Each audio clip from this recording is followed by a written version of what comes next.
November 13th, 2020, Wacker Polysilicon North America in Charleston, Tennessee. One worker was killed and 2 others were seriously injured when attempting to escape a hydrogen chloride gas release. An additional worker was injured from exposure to the hazardous hydrogen chloride. This tragic incident was completely preventable. The CSB's report identifies several critical issues that must be addressed to ensure safe operations. Those include the need for written procedures, control of hazardous energy, greater guidance on simultaneous operations, and improved means of egress.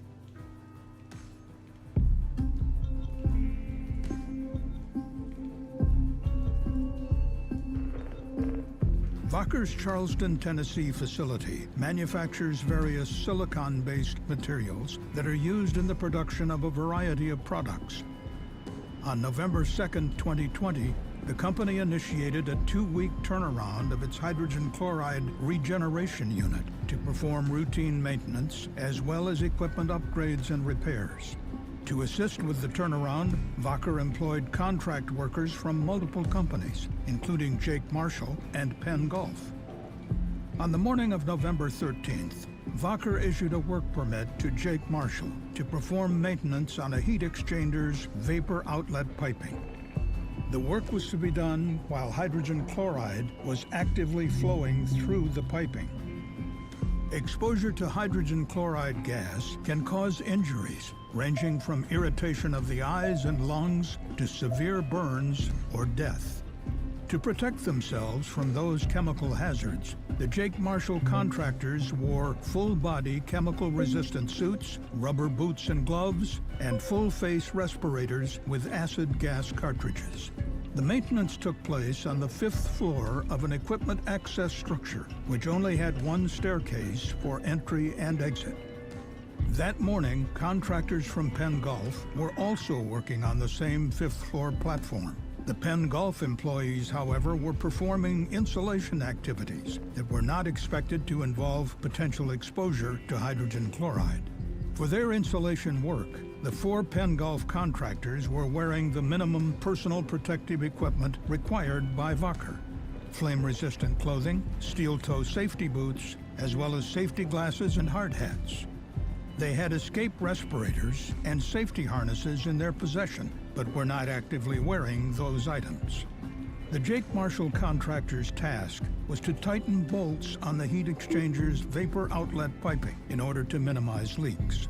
The amount of force required to tighten a bolt is based in part on the materials of construction of the equipment being connected. The amount of force is called the torque requirement. The vapor outlet piping included both a nozzle made of graphite and lined piping constructed of carbon steel.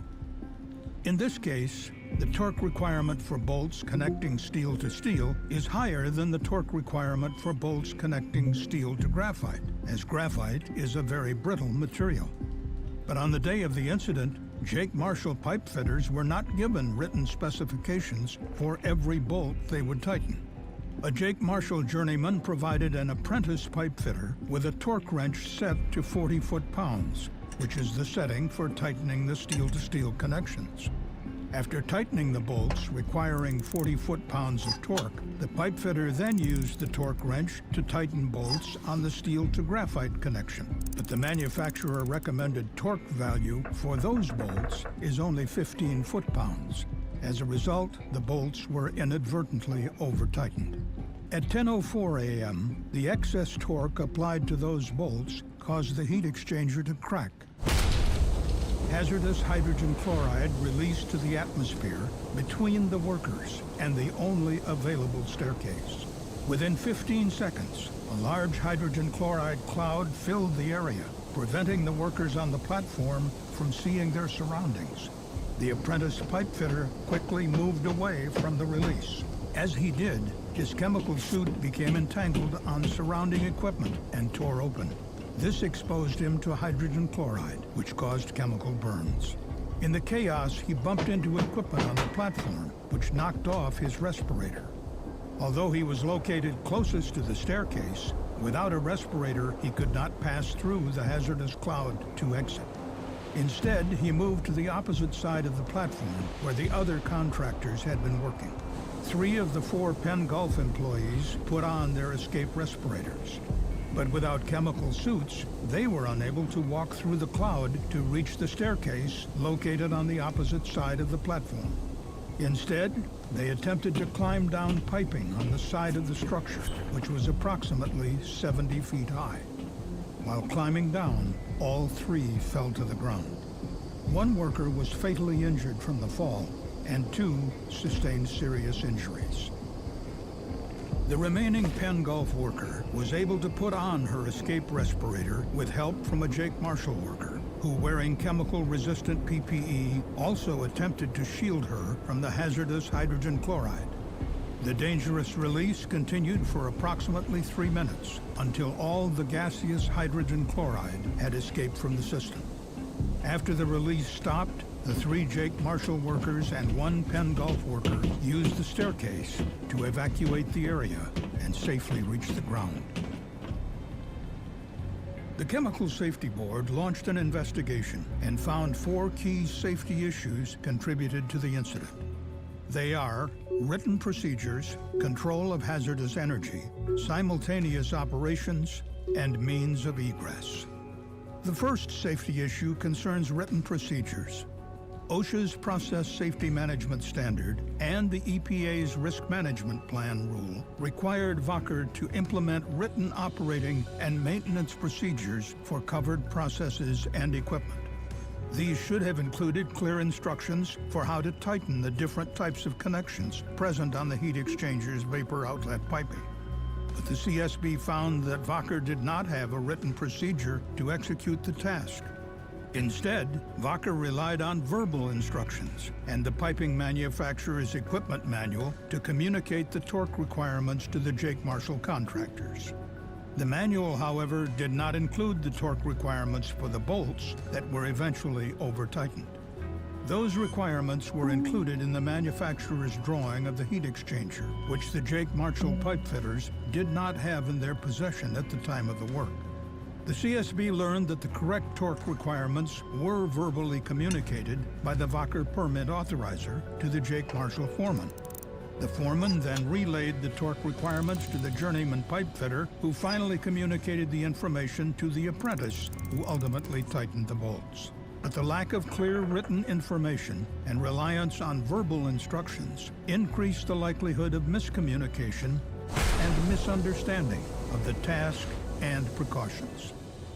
Written procedures, which consolidate information required to safely execute a given task into easy-to-understand instructions, are a critical tool for ensuring safe operations and maintenance activities.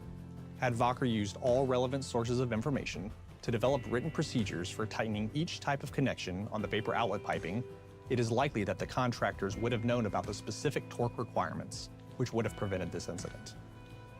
As a result, the CSB recommended that Wacker Polysilicon develop detailed maintenance procedures for torquing activities.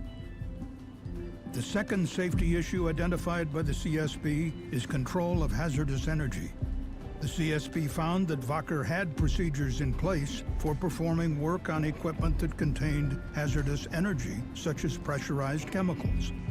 These procedures included safety precautions, such as developing an energy isolation plan, wearing PPE, and barricading the area to prevent access by workers not involved in the operation.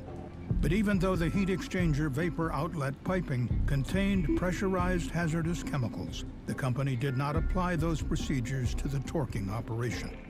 That is because the torquing operation did not involve the intentional opening of the process equipment. As a result, Wacker did not develop an energy isolation plan, nor did they perform a risk analysis to determine whether the torquing could be safely performed on equipment in operation. Also, Wacker did not barricade the area to prevent other workers, such as the Penn Gulf insulation team, from being in the area when the work occurred. Companies and workers should always assess and address the risk of performing maintenance on equipment containing hazardous materials, not only when they plan to intentionally open piping or equipment, but also when equipment could be unintentionally opened, like what happened at Wacker when workers inadvertently damaged fragile graphite equipment. Had Wacker adequately assessed the risk, they could have identified several ways to either prevent the incident or lessen its severity, such as through energy isolation, PPE requirements, or by restricting non-essential personnel from the work area. Therefore, the CSB recommended that Wacker develop policy requirements to ensure that torquing activities performed on equipment containing hazardous energy are performed safely, and document these requirements in procedures. The third safety issue discovered by the CSB is simultaneous operations. Simultaneous operations, or SIMOPS, is defined as a situation in which two or more operations occur together at the same time and place. The simultaneous work performed by Jake Marshall and Penn Gulf personnel on the platform was a type of SIMOPS. The CSB found that Wacker did not have a policy or procedure for evaluating SIMOPS. Such a policy would require a hazard assessment to identify risks introduced by the simultaneous work. Instead, Wacker did not perform a hazard assessment and allowed the 4 Penn Gulf workers to be on the 5th floor platform without chemical protective PPE, while the more hazardous torquing work was also occurring. Ultimately, the 4 Penn Gulf workers were unnecessarily exposed to the hydrogen chloride release, causing 3 of them to take drastic actions to escape. Companies should always consider how SIMOPS could impact workers and operations. SIMOPS should be identified and controlled by conducting a hazard assessment before starting work, and steps should be taken to prevent any hazardous interactions. As a result, the CSB recommended that Wacker develop and implement a formalized SIMOPS program addressing co-located work tasks. The CSB also determined that industry guidance regarding SIMOPS has largely been restricted to offshore processing, such as oil and gas drilling. In fact, during its investigation, the CSB was unable to identify any codes, standards, or regulations specifically relating to the identification and control of SIMOPS for maintenance activities conducted on stationary source chemical processes.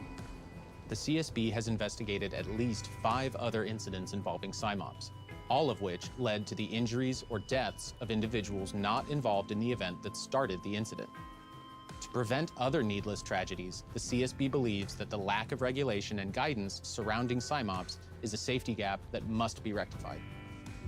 In its report, the CSB recommended that OSHA promulgate a standard or modify existing standards to require employers to ensure the coordination of SIMOPS involving multiple work groups, including contractors. The agency also recommended that the Center for Chemical Process Safety develop and publish a safety product on safe work practices, including detailed and practical guidelines for evaluating SIMOPS. Finally, the last safety issue identified by the CSB is means of egress. The CSB learned that Wacker performed a process hazard analysis 3 months before the incident, which identified the need for a ladder or some additional means of egress on the equipment access structure in case a hydrogen chloride release blocked workers from accessing the stairs. Prior to the incident, multiple employees also discussed concerns with Wacker management on the need for a secondary exit on the structure. But the CSB found that Wacker did not take any action to address these concerns before the incident. The CSB interviews with Wacker employees indicated a perception among the workers that management deferred employee concerns because Wacker management understood the building to be designed per code. As a result, 7 workers were present on the 5th floor platform during the toxic release, with blocked stairs as the only point of egress. While building codes are an important foundation in design, they do not necessarily consider the specific hazards posed by a given process. Companies should prioritize the implementation of PHA findings and employee input to control hazards identified by those closest and most familiar with the facility and operations. The CSB learned that Wacker designed the equipment access structure with a single point of egress based on building code requirements for an unoccupiable equipment platform and were not required to add an additional means of egress. But these codes do not address scenarios like the ones at Wacker, where elevated equipment platforms are used for accessing equipment containing materials that pose physical and health hazards. The absence of regulatory guidance and standards on means of egress from open-air industrial structures directly contributed to the severity of this incident, and we believe companies need stronger guidance on this issue. Our investigation found that it has been nearly 50 years since another safety organization, the National Institute for Occupational Safety and Health, or NIOSH, issued a publication describing these gaps in guidance for worker egress from elevated workstations. NIOSH had called for specific codes and standards to address these egress issues in 1975, but these concerns have not yet been addressed. Therefore, the CSB made recommendations to the International Code Council and the National Fire Protection Association to amend their codes to address conditions that may require multiple means of egress from elevated equipment platforms used for accessing equipment containing materials that pose physical and health hazards. What should have been straightforward maintenance by two separate groups of workers turned deadly because of several serious safety issues. The CSB believes that our findings and recommendations will address the issues found at Wacker and prevent another needless tragedy. Thank you for watching this CSB safety video. For more information, please visit csb.gov.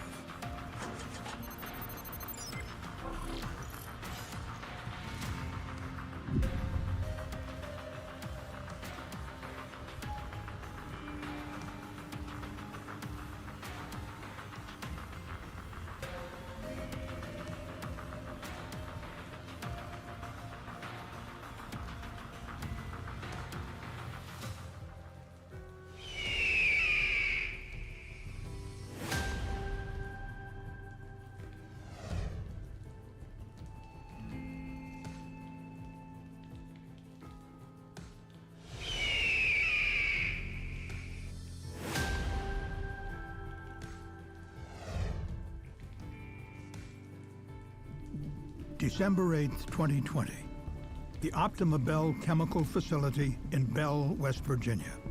One employee was killed and two others were evaluated for respiratory irritation when a pressure vessel exploded, causing a fire and toxic chemical release. Our report identifies several factors that led to this tragedy. In particular, we have found that gaps in existing regulations do not adequately protect against hazards presented by reactive chemicals. This long-standing safety gap must be addressed.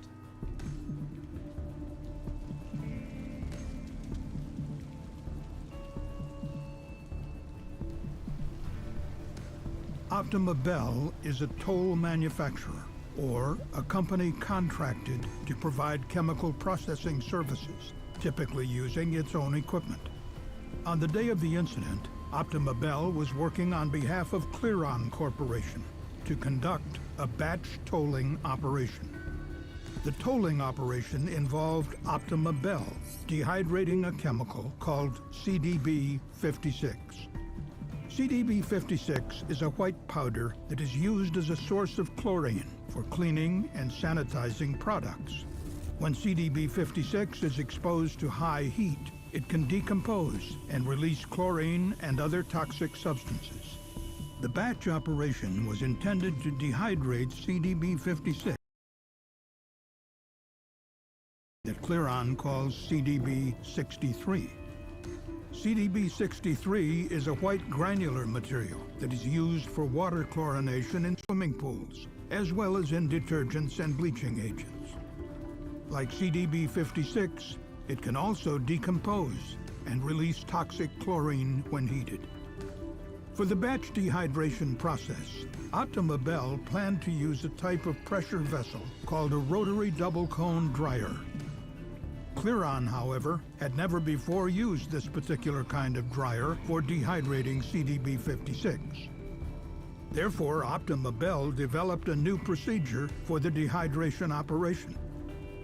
Their plan was to heat the compound by applying steam to the jacket of the rotary double cone dryer. While the dryer rotated, to tumble the contents inside, and equipment would be used to create vacuum conditions in the dryer to help remove any gases produced, such as water vapor. Optimabel, however, did not realize that heating CDB56 inside the dryer could cause the compound to decompose. On the morning of December 8, 2020, Optimabel employees started the first of 4 planned batch operations to dehydrate the CDB56. They applied heat to the dryer, and workers from both Optimabel and Clearon monitored the progress. But by late afternoon, workers observed some operational problems. They stopped the dryer to troubleshoot.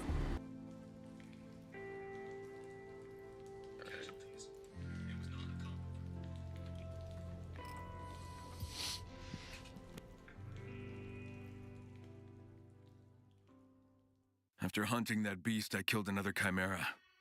Now the folks at the town hall need my help with something else. I'll do whatever it takes to get them on my side. I need allies if I want to take on the Baron.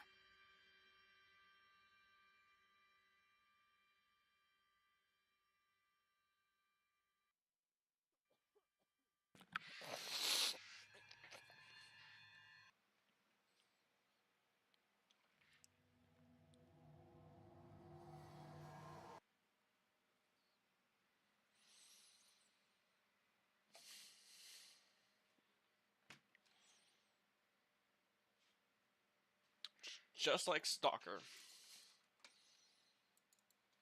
Oh shit. Oh shit. Ah! That's funny.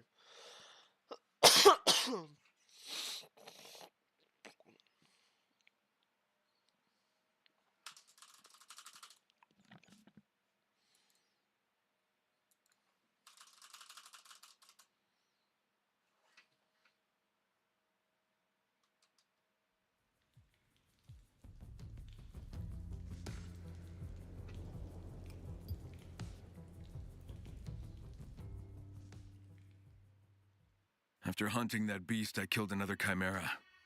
Now the folks at the town hall need my help with something else. Okay, so Beast goes up if I fight more than one infected at once.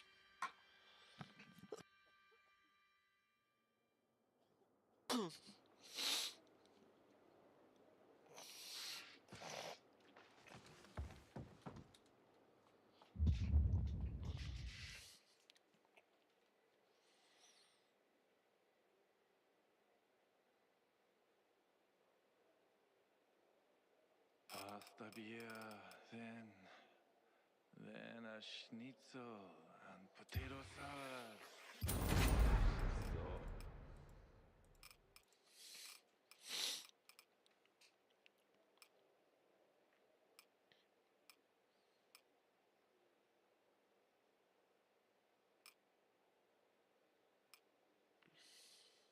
Oxidizer and 4 electrical parts.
We'll see.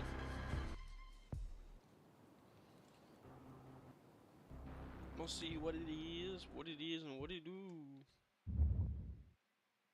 I wonder if, like, if I just talk, you can hear me. That would be weird.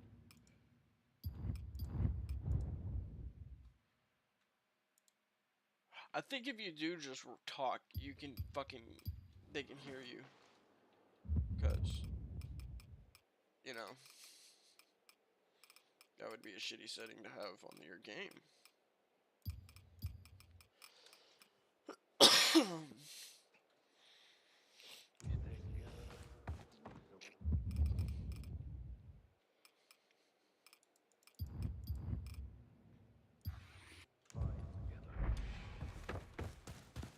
That's all it takes.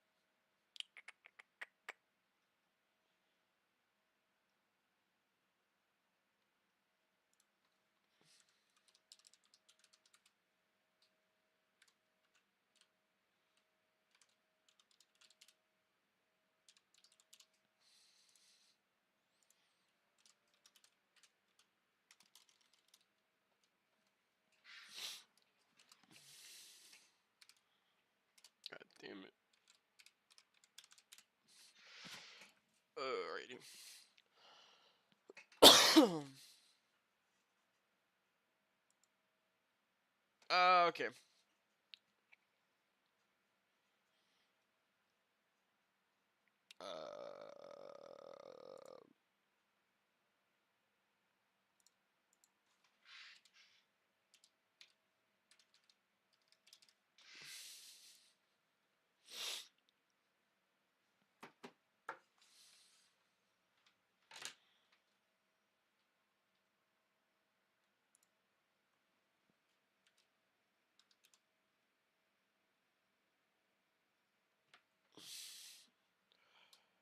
What iOS do I have?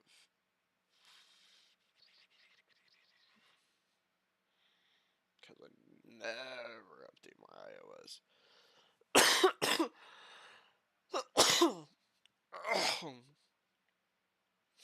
Yeah, fuck it.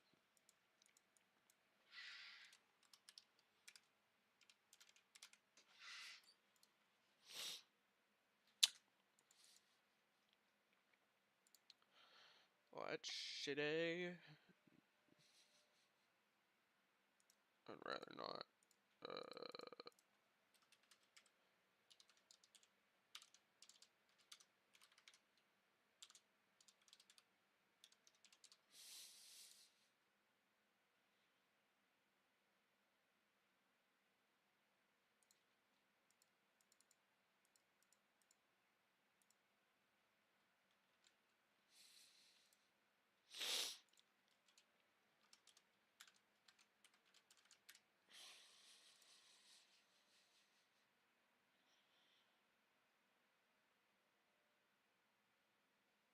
Alrighty, well, looks like we will be playing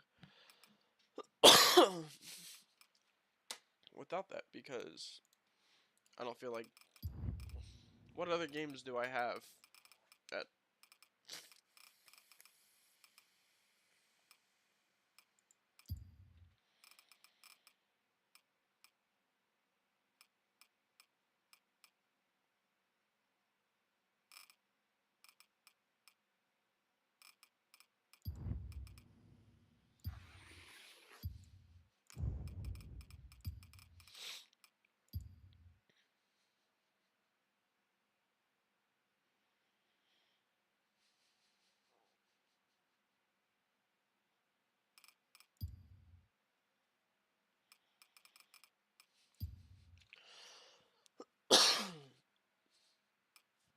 No, we'll stick to survival. Perhaps a wheat beer.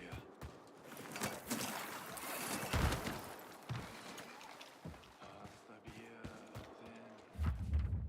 then a schnitzel and potato salad. Oh, schnitzel.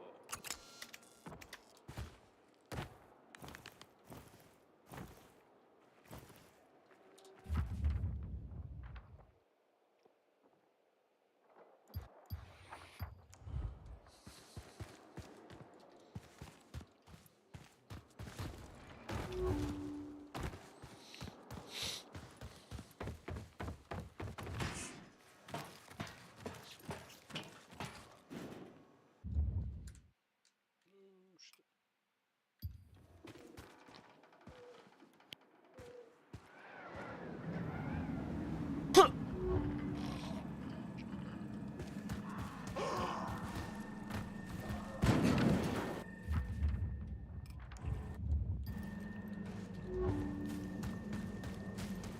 Ringo. Oh shit, not Ringo.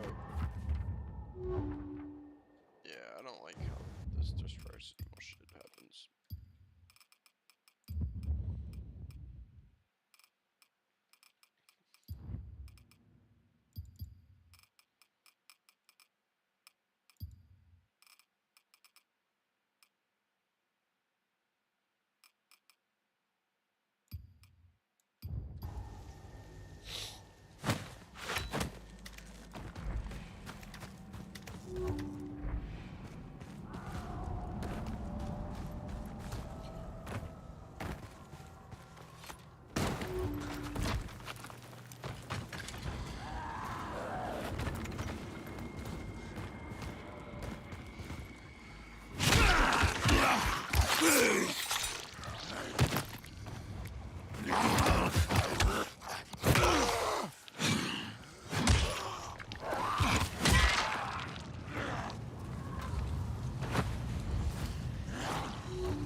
I'm at the well. The area's crawling with infected. Get rid of them, please. That's what's important to us.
Come on. Who's next?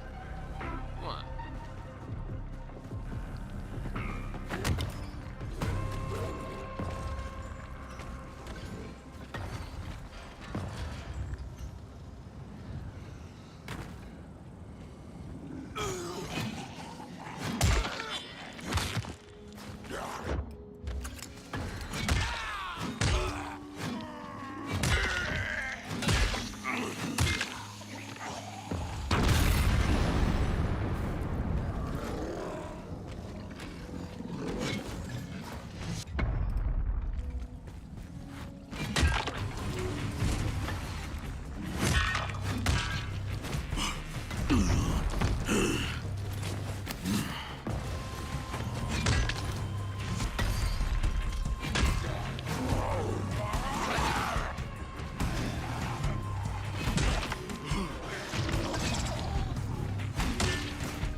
That hurt.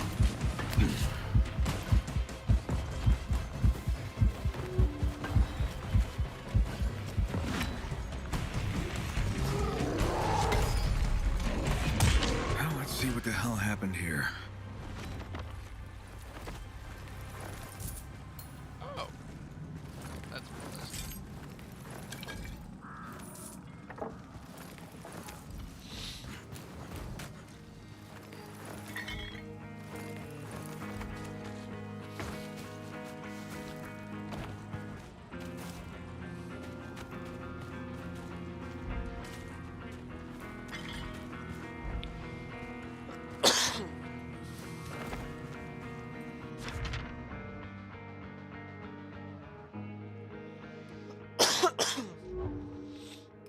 That's just great.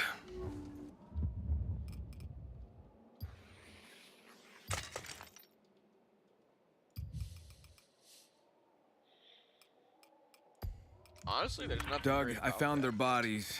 No supplies here, though. Situation's also gotten more complicated.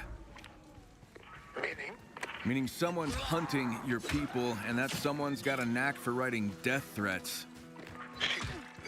Okay, well, let me figure out what to do.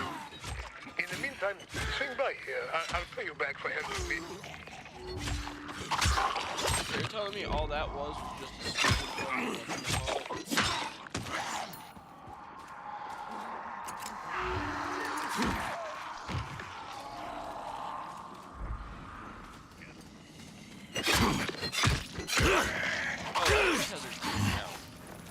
yeah, she got a fucking wet ass gooch.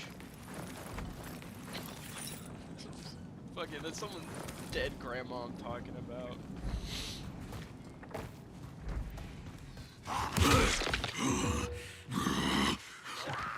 Oh shit!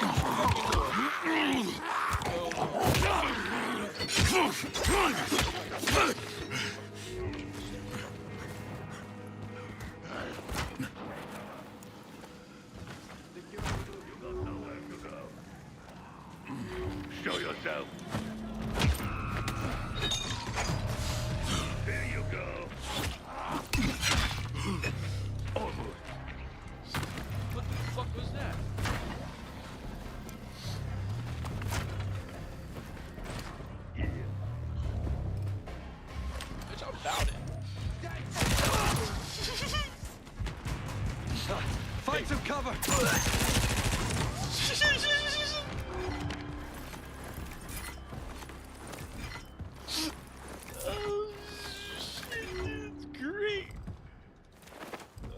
fucking amazing.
Making my rifle Could use a nice cold pint. Power, water, Perhaps plumbing. a wheat beer. Any luck finding out who killed your guys? We're still looking into it, checking clues. In the meantime, we've doubled up at holes. Ah, got it. Well, radio me once you know more. Sure thing, and here's a little something for you. I appreciate the help.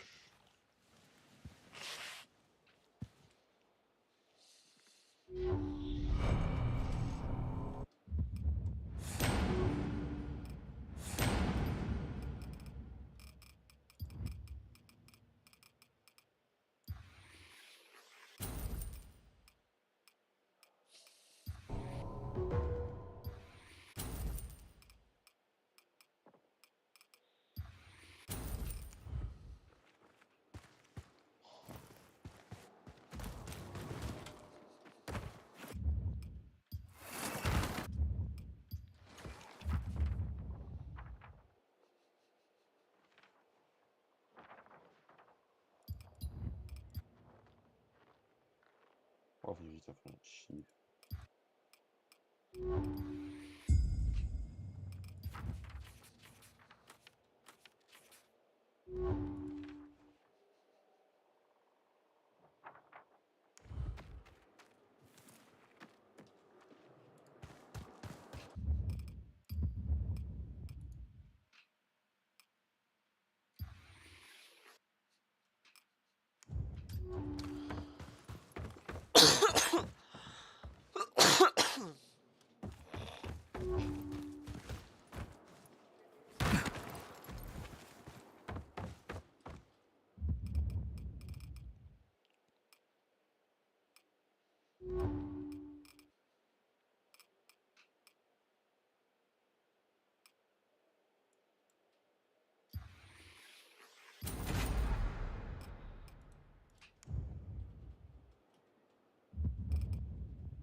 Crane?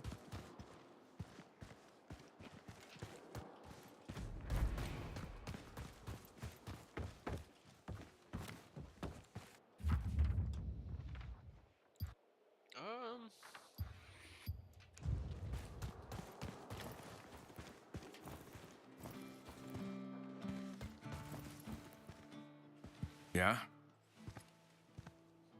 The beast you chased away. That tunnel leads to the forest. But who's to say it won't find its way back? Always a possibility. Yes, which is why the sheriff would like to have a word with you. She feels we're rather defenseless at the moment. Gotta go. Come. Just watch yourself out there. Kyle, we got a problem. Our backup system is just that. Backup. I'm not sure how much longer it's going to last. What are you saying? The plant that powered the town went down about a month ago. We tried contacting the foreman there, but there's no answer. I sent a squad of rangers to see what was going on, and they never returned. I sent a second squad, and they disappeared too.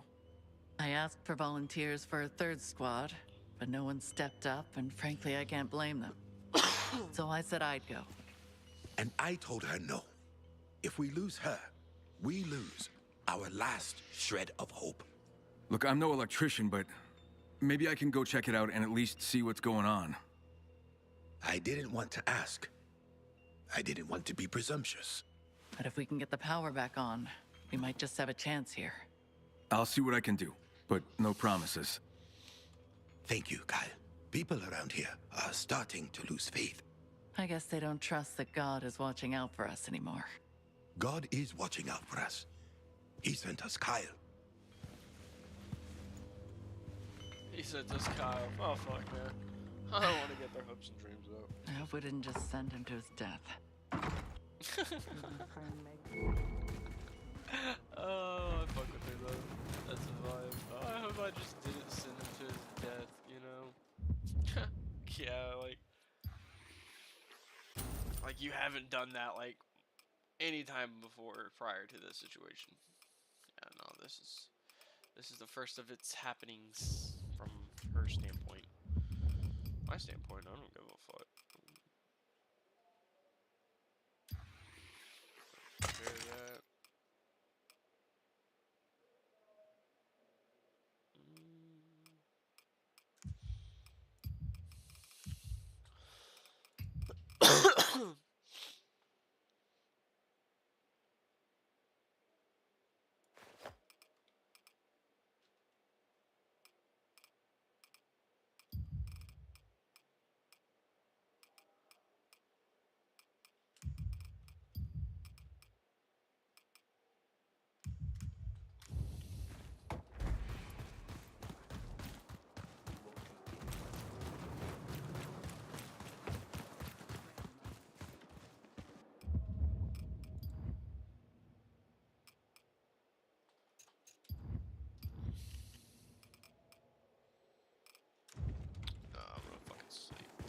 hours till night.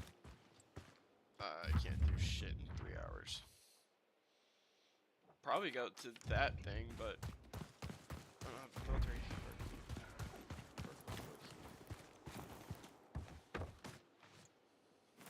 Oh, sweet.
Heated floors, a jacuzzi, a home cinema too.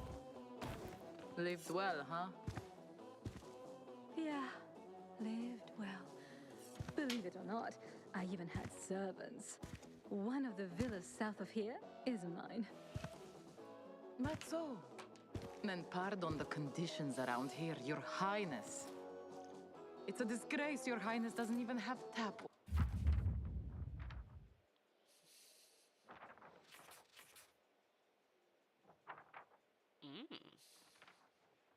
So this is probably what she was talking about. This is a pretty small map. For,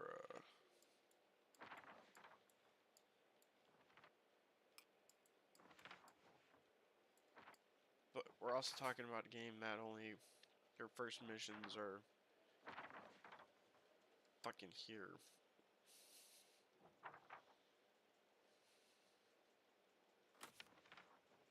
The funny thing about this whole place.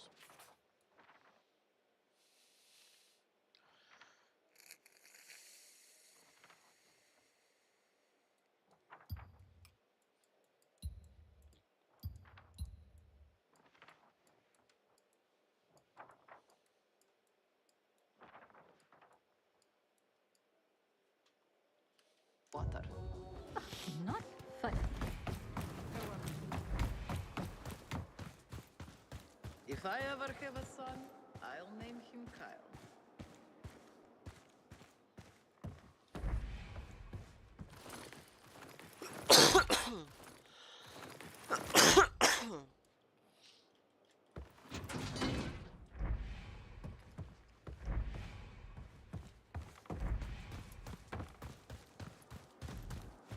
A yebenti.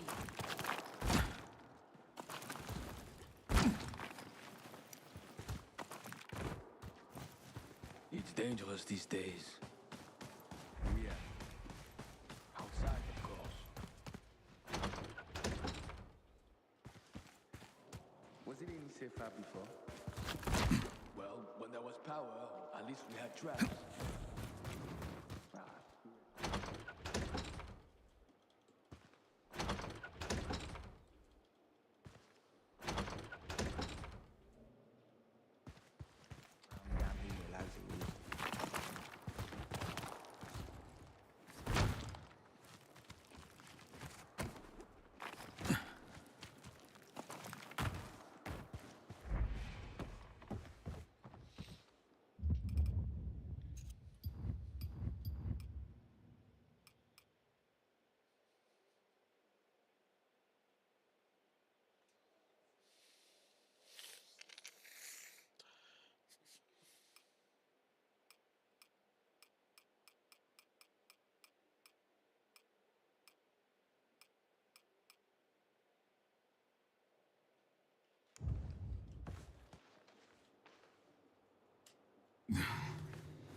woods is crawling with infected. You can't kill them all. Sometimes it's best just to run. It's a losing battle trying to kill every single one. Thanks for the tip, Sheriff. I was just about to kill them all.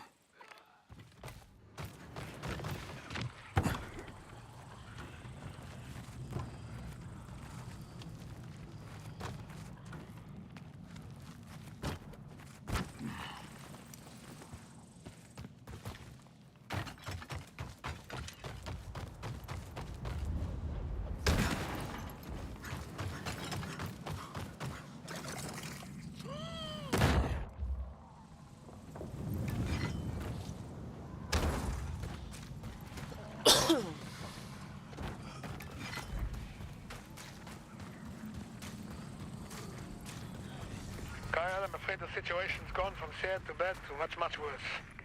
We sent a patrol to the church to check for signs of the beast one more time, and... You lost contact with them, and you'd like me to find out why. Yes. Could you do that for us? Yeah, I can do that. Crane, do you copy? Read you loud and clear. What's up, Sheriff? If you get there and the power plant is totally foobar, just walk away. No reason to risk your life for no good reason. I have a good reason, and if I can get it up and running, I'm gonna expect something in return. Our respect and admiration? That's a given. No, I'm gonna expect you to do something for me. And what might that be? I haven't figured that out yet, but when I do, I'll let you know. You get that power plant online, and we will owe you. Big time.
Olivia, it's Kyle. Do you copy? What's up? I'm headed to the power plant. The locals asked me to find out why it's down. You're trying to get yourself in their good graces. Something like that. If I scratch their back, I'm hoping they'll scratch mine. You know how to get the power plant up and running? You can't just unplug it and plug it back in again, you know? Ye of little faith.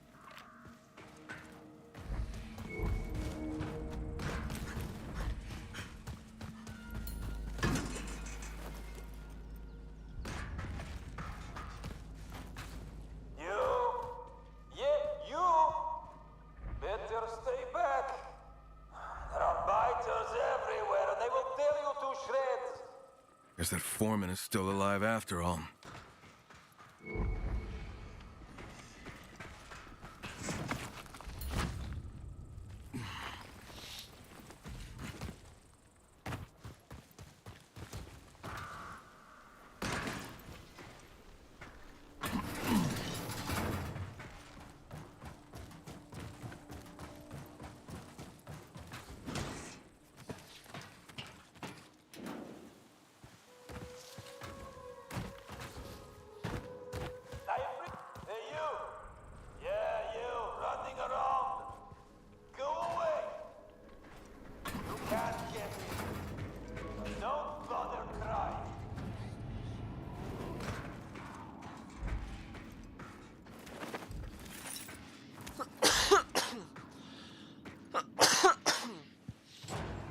You the foreman? Yeah, Largo. How the hell did you get in here? Same way you did. And now you're as trapped as I am. You stupid, pig-headed idiot. I'm trying to help you here, moron. I'm the moron. Didn't I tell you not to come here? Well, you couldn't fix it? Fix it? Fuck that. I'm not going down there. They would tear me apart. How about I try? We can stay on the radio and you can guide me through. Guide you through? Ha! Something blew up down there. Half the building is flooded. What kind of idiot are you? Just the kind of idiot that'll kick your ass if you don't adjust your goddamn attitude. Fine. You want to go down there? Have at it. It's your funeral. Love that can-do spirit. So where do I start? How do I get in? Get on the roof. I'll point you in the right direction. Keep your radio on.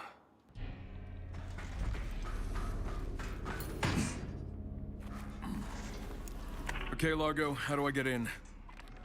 You see that other building? There's a busted window.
I'm getting too old for this shit.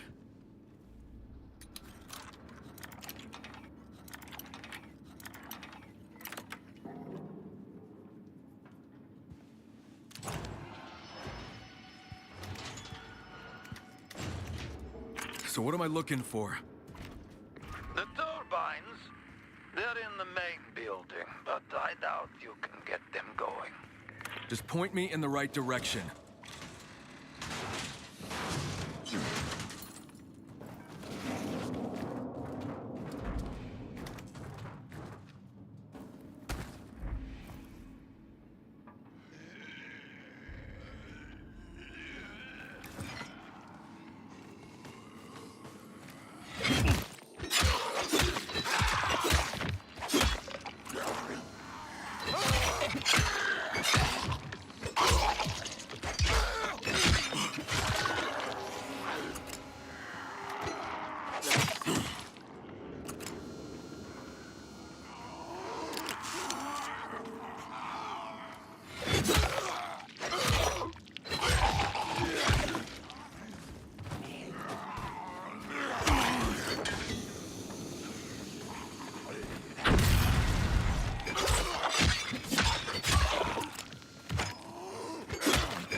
Largo, do you want to explain to me why you have power in your control room, but there's no power down here? It's the reserve line. There's not enough power to run the whole place. But there's just enough to keep me out of the dark. Well, I need some light in here, so shut down your power for now. Shit, fine. But it isn't gonna power everything. The reserve line's only good for emergency lights. Got it.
Can't reach the turbines. They're all underwater.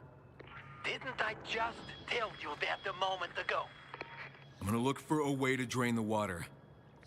You're going to get yourself killed. I know.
Alright, there's the problem. I need to close off that pipe somehow.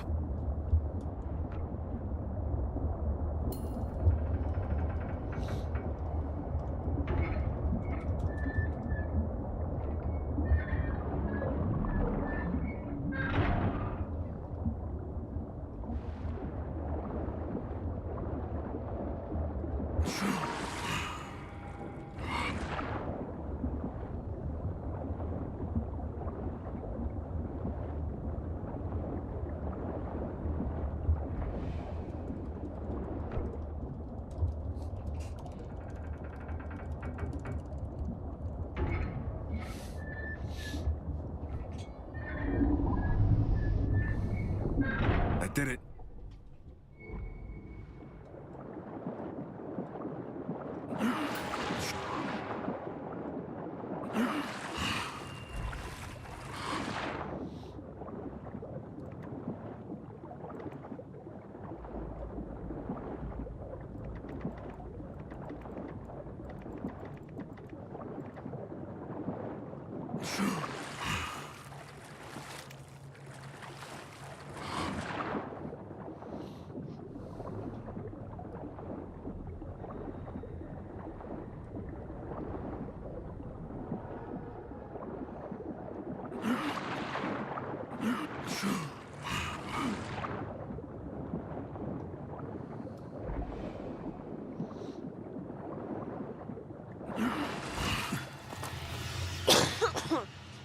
Largo, I cut off the water coming in, but I still need to drain the flooded area. There must be a pump down here, right?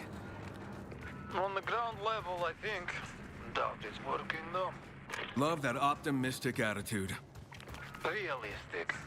But hey, if you want to get yourself killed, who am I to stand in your way?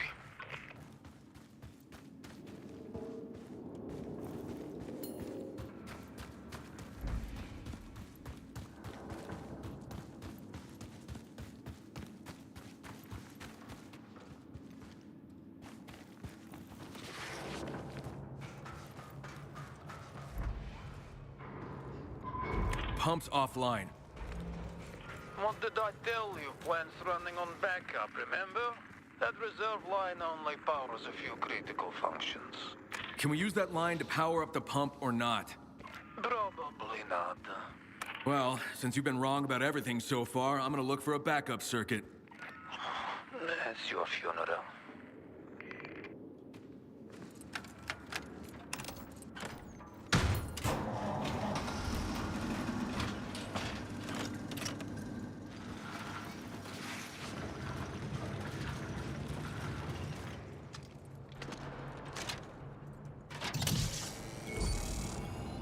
What the hell? Backup power went on. You do that? Yeah, I'm working something out. Ah, you son of a bitch.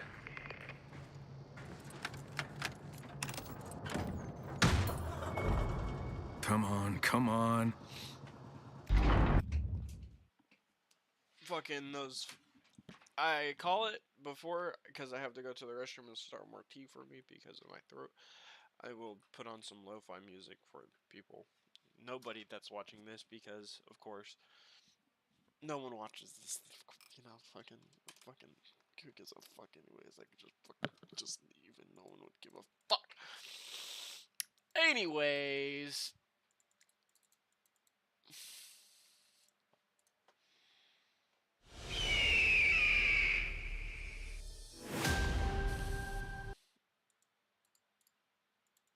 It's funny.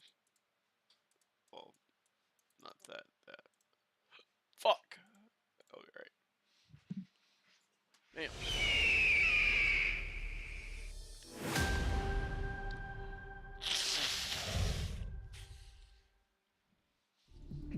December 8th, 20. Alrighty.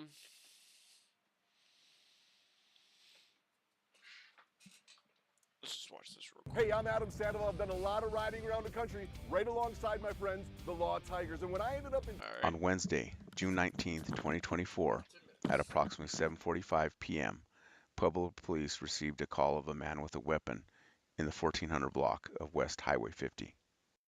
We made the decision to release the video in this officer-involved shooting, deviating from our former position on the release of videos because of the inaccurate and defamatory remarks being made regarding the brave actions of our officers and their response to a clear threat. As you will see shortly in the video, on June 19th at approximately 7:46 p.m., dispatch received a call reporting that at 1425 West US Highway 50, 3 males in a black Dodge were pointing a black and white gun out the driver's side window. The reporting party stated this occurred near McAllister's Deli. The reporting party provided a license plate which registered to the suspect, in this case Ronald Valdez. In addition to the license plate information, the reporting party provided detailed and accurate identification information about what potential suspects were wearing and how many individuals were originally involved. Pueblo Police Dispatch, this is, how can I help you? Hi. This is not the emergency number, right? This is the non-emergency line. Okay, good. I didn't want to tie that up. I just walked out of McAllister's in Pueblo off of the 50. Okay. And I just walked out, and as I was walking out, there were 3 guys sitting in a Dodge black car, and they had a gun pointing out the. Okay, were they in the parking lot? Yeah, they were in the parking lot getting ready to go into the McAllister's. They had a black and white gun pointing from the passenger seat out through the driver's side door.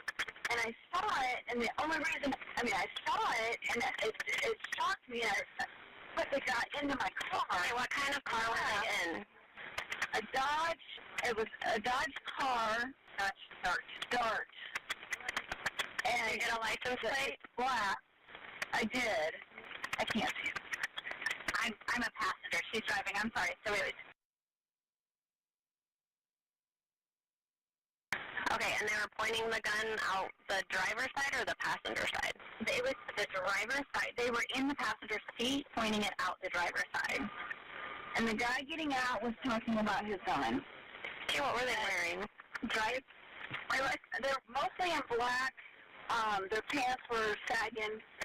Jeans. I saw black jeans. I saw like chains hanging off of them, and black sweatshirt kind of stuff. Okay, and they were parked, correct? Yes, they were parked right up at the curb, right in front of the open MRI of Pueblo. That's what my picture shows. Okay, was the male that was getting out the car, did he have the gun? I don't know. It was weird because it looked like the passenger had the gun that was sitting in the passenger seat. And then he started saying something about his gun. You get that down. And then I walked into McAllister's. and I quickly got my car. Okay, so they did walk into McAllister's? Yes. They were in McAllister's, and we thought we saw them sit down. Yeah. We were driving away. Are you still in the area? I'm just down the road. We left you. No. Can I get your name? Now's the time for a great deal on a new Honda. Get incredible long-term value from the Kelley Blue Book Best Value brand. Hurry into your Honda dealer today. Build a website you love with Wix. For your words, create your brand, your opportunity, your breakthrough. Feeling a vibe? Run with it. From can't look away to gotta have it. Make every detail yours. Bring out what's hot. Remove what's not. Crystallize it. Instantly set a tone that speaks in your voice to your audience. Keep moving. Your site grows with you. Add solutions that meet you where you are and take you where you want to go. Smooth to make, easy to love.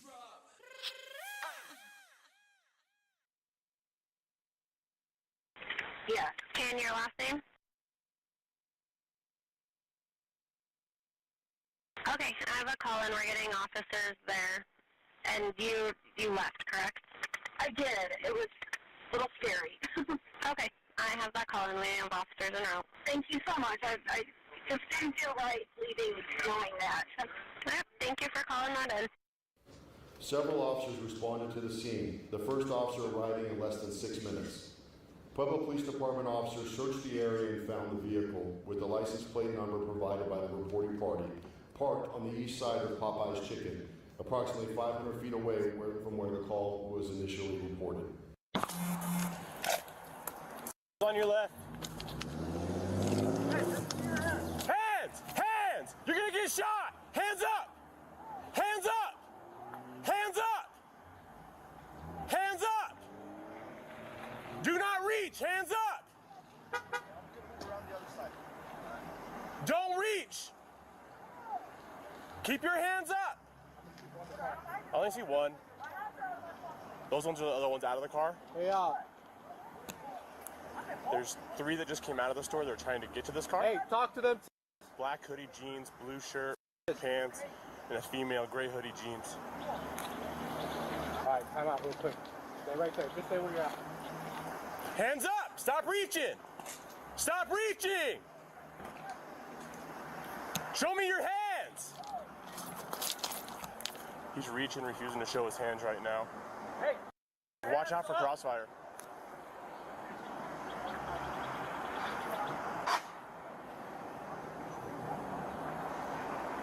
Get your hands up! If you have anything in your hands, you're gonna get shot! Show me your hands! Put your hands up! Put your hands up!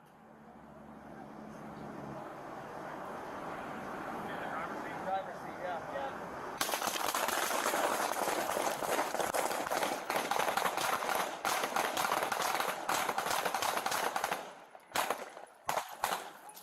Video slowed to 20%. Suspect shoots at officers.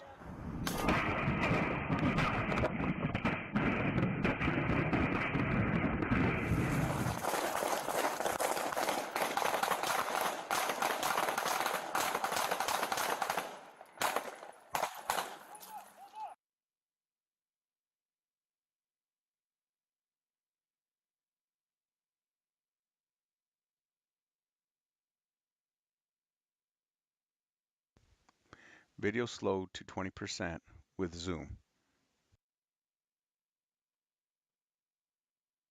Medical personnel rendered aid and the suspect was declared deceased on scene. The handgun the suspect was armed with was recovered inside the suspect's vehicle.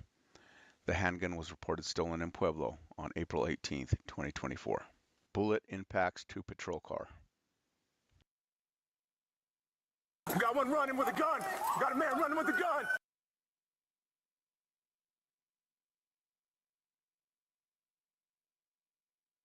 Police said The Metropolitan Nashville Police Department officers had been on the lookout for 29-year-old Tadarius Milan Hunt since late Sunday after he was identified as the person who shot and wounded a 44-year-old employee of the Nashville Rescue Mission outside the front doors of the Lafayette Street facility earlier in the day. The victim was shot multiple times in the chest and legs while walking toward the front doors when Hunt was seen running at him before opening fire. The victim had barred Hunt from the property on Sunday morning. Hunt was named in an attempted murder warrant. Officers considered him to be armed and dangerous. Just after 11 a.m. Monday, Officer Jaron Brees, a 13-year MNPD veteran, spotted Hunt on Division Street near 8th Avenue.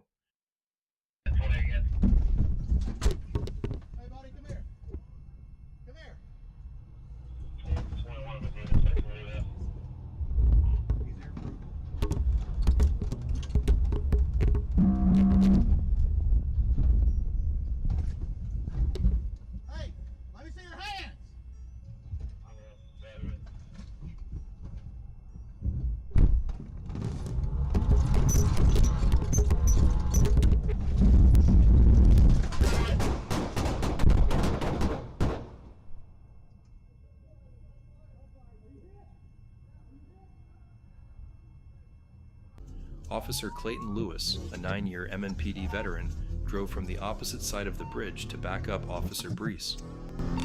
Brees, I'm coming across the bridge on Division now. Where you need me?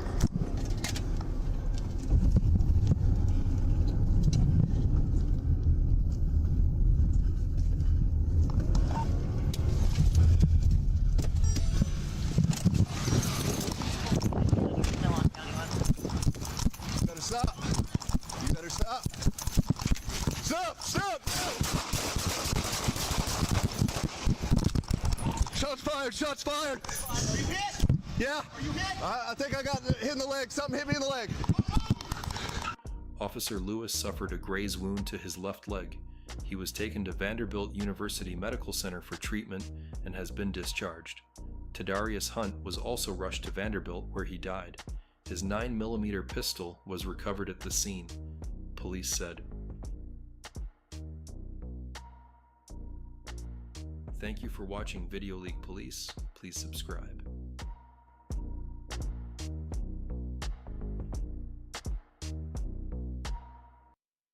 Zero helps me take my business anywhere I want.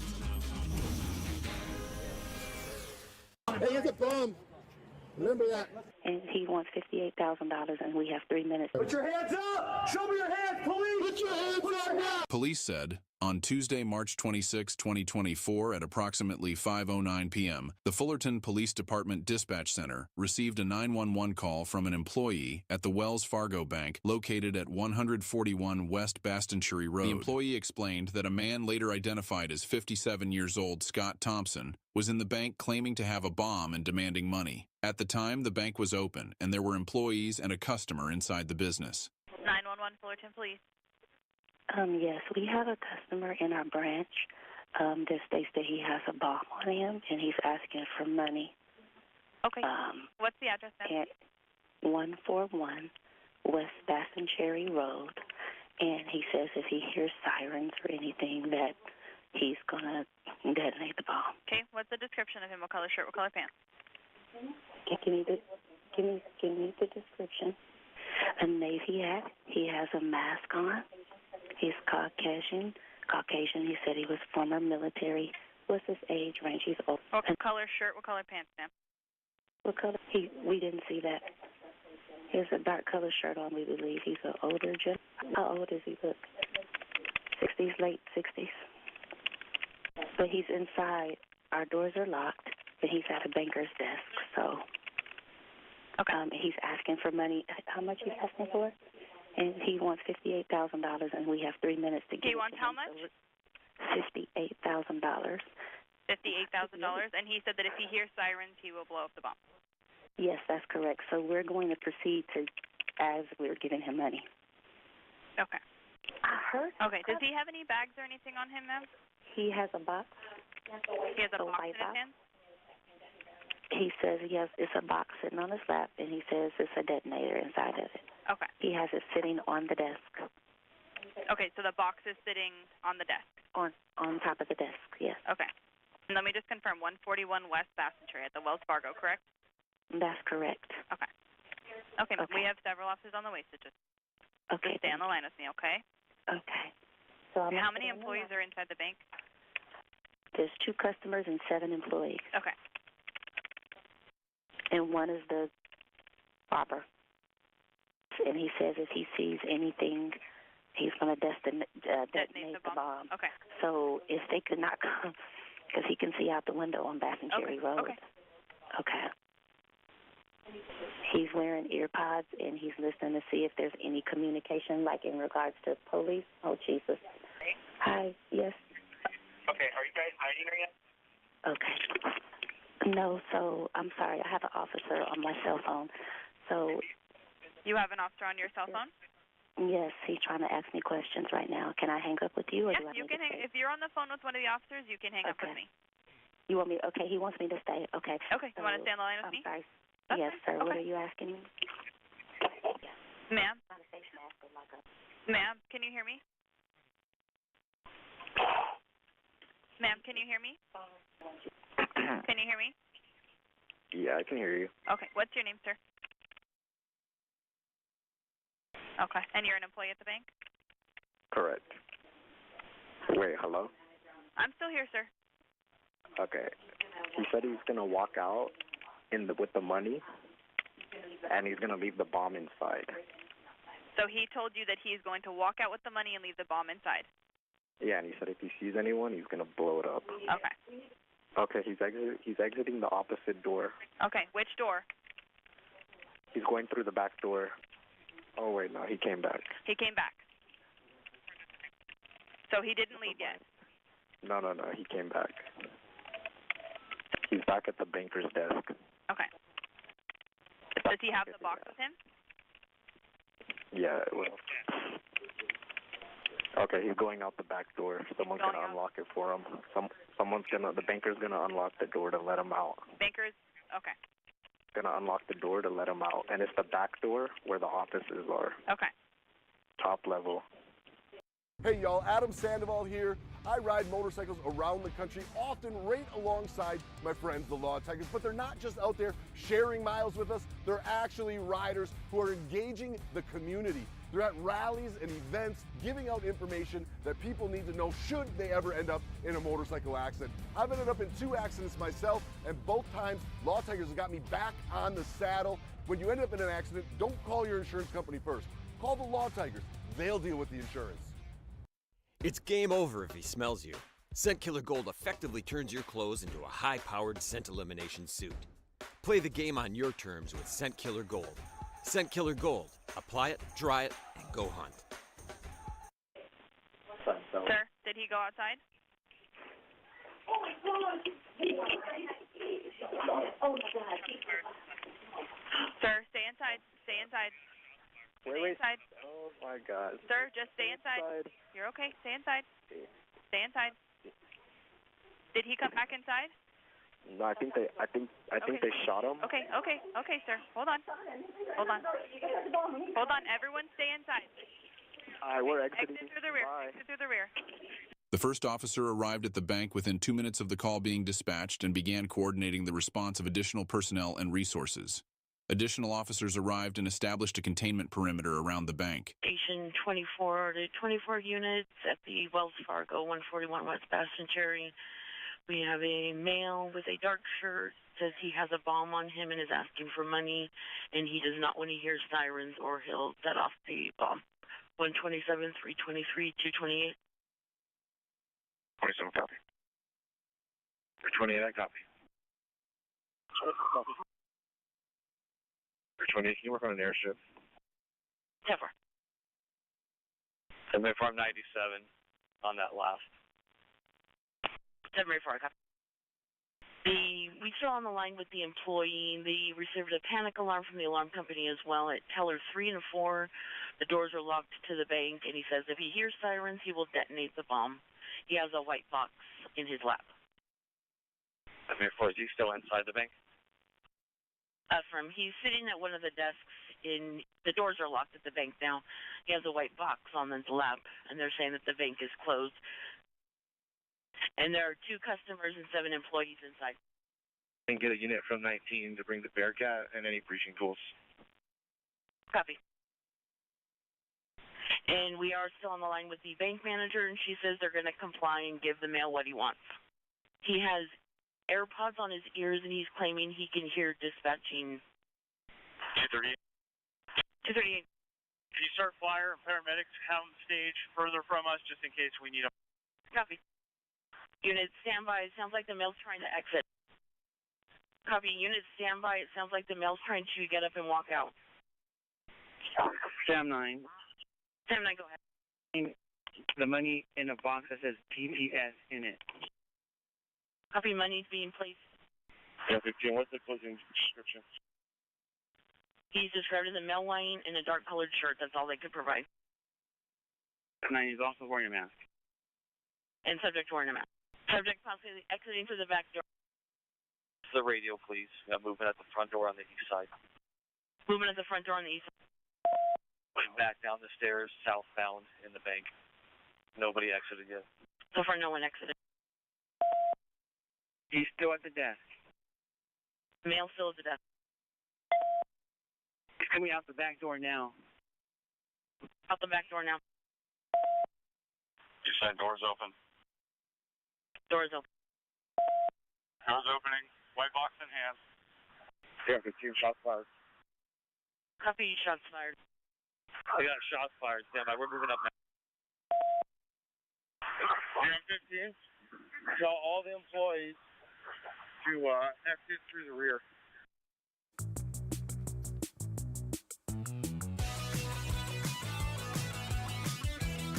About 10 minutes into the incident, the employee told the officer the bank personnel would be placing $58,000 in a box with DPS written on it, and Thompson would be walking out of the bank shortly after. Thompson exited the bank holding a white box and began walking away from the bank doors. Officers immediately gave him commands to put his hands up and to stop.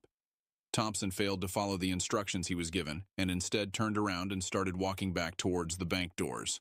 Police said, fearing Thompson may be re-entering the bank with an explosive device, and as he neared the bank doors, an officer-involved shooting occurred. Put your hands up! Show me your hands, police! Put your hands up now! Do it now! Put your hands up now!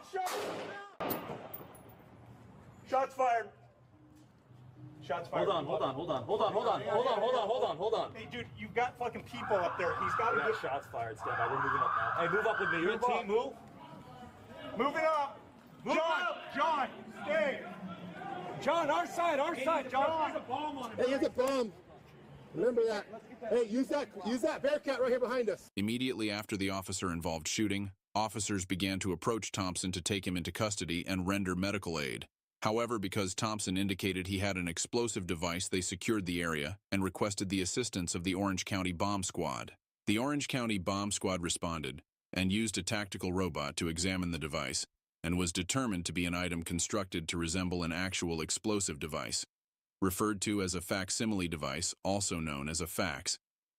Thompson was pronounced deceased at the scene once it was rendered safe by the Orange County Bomb Squad. Police said that Scott Thompson had an extensive criminal history and was on federal probation for armed bank robbery at the time of this incident. Furthermore, he had prior federal convictions for armed bank robbery and escape, and a state conviction for robbery. The Orange County Sheriff's Department Hazardous Devices section is made up of 18 members. The bomb squad averages 600 to 800 requests for service yearly, which include rendering safe 50 to 80 improvised explosive devices each year. Thank you for watching Video League Police. Please subscribe.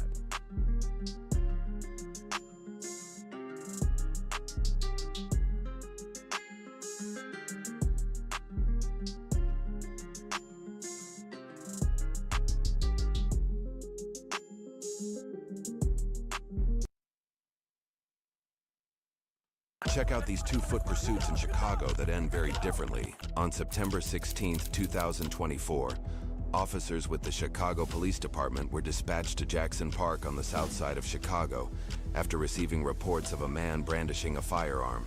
There's a man outside with guns. How many people have guns? 2. Do they have them in their hand, in their pocket, in their waistband? They got them in their drawers. However, Once police arrived, the situation quickly spun out of control. Stop! Stop! Hey, he's aiming at... Oh, hey, he's aiming a gun at us! Hey, stop! Stop! Oh! Hey, drop it! Drop it! Shots fired! Shots fired! Shots fired. Okay, where you guys at? Shots fired at 71st and Jefferson. Drop it! Drop it! 10-1! 10-1! Shots fired at police! Shots fired at Cyril! From 71st! He has a gun in his hand!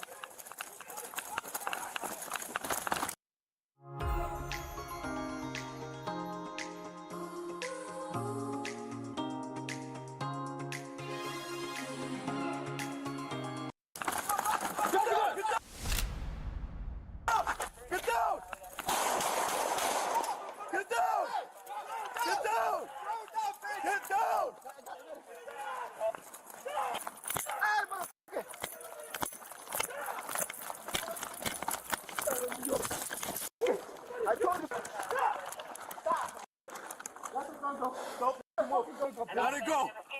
Let it go! Let it go! Let it go! 71st place is Cyril! Let the gun go! Gun go! Let the gun go! Let the go! Gun go! Dry stun! Hey, hold on! Dry stun! Dry stun! Let the gun go! Dude, put the gun down! Hey, hit him in the face! Hit him in the face! Taser! Taser! Put the fucking gun down! Drop it!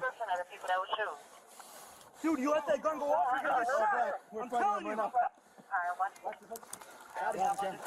Put him across right.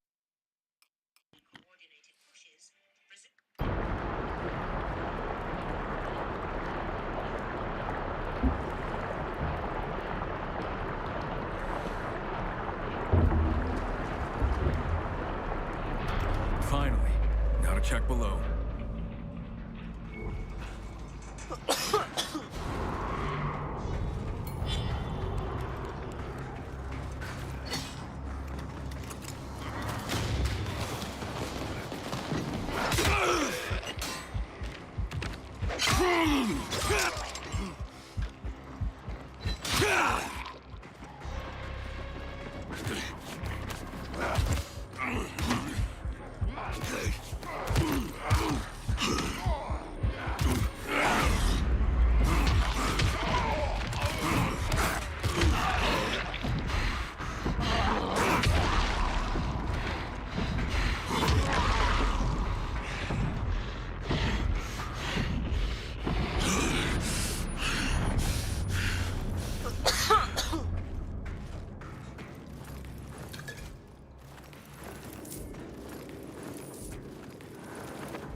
Largo, the turbines won't stay on. Turbines need water to keep them running. And along with everything else, the feed pipe is broken. Well, there must be a way to get water to them. There's an auxiliary water intake, but that's probably busted too. Told you, we're wasting your time. You are just a ray of sunshine, you know that?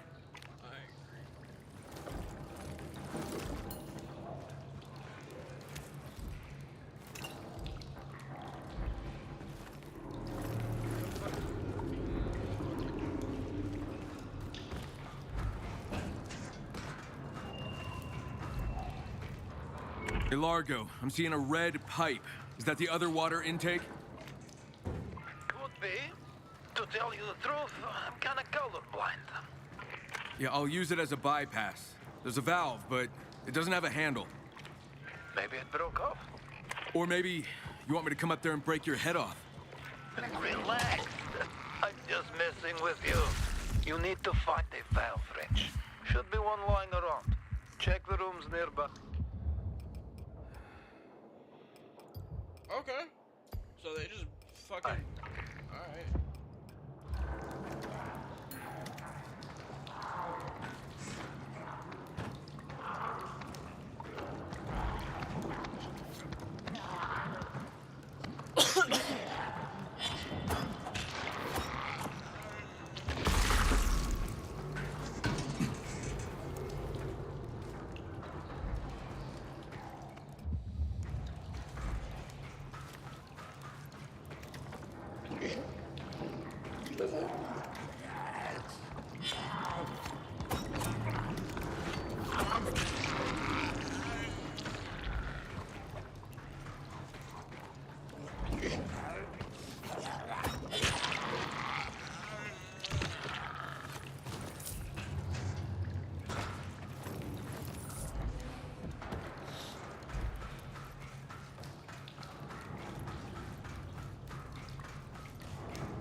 Got it.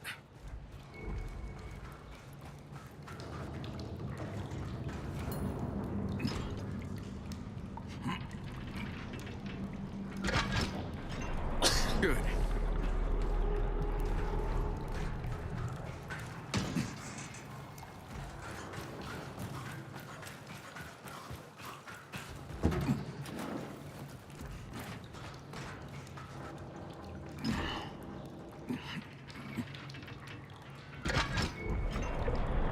Okay, something's happening.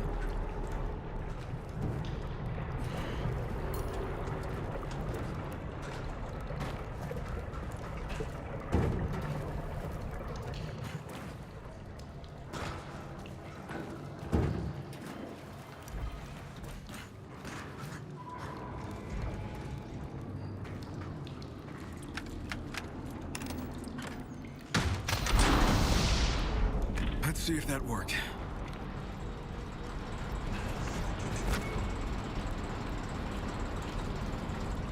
What the hell? You did it. Well, what do you know? You're not as stupid as you look. Meet me on the first floor. I got something for you.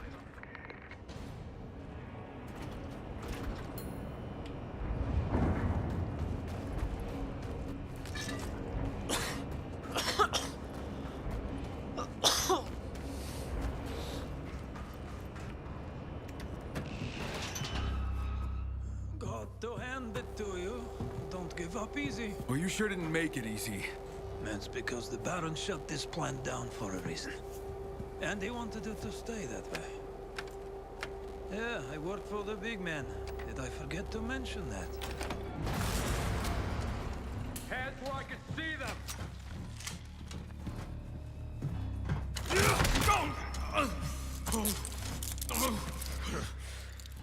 The Baron can't wait to see you again. Move it! I wouldn't push me if I were you. You don't want to piss me off.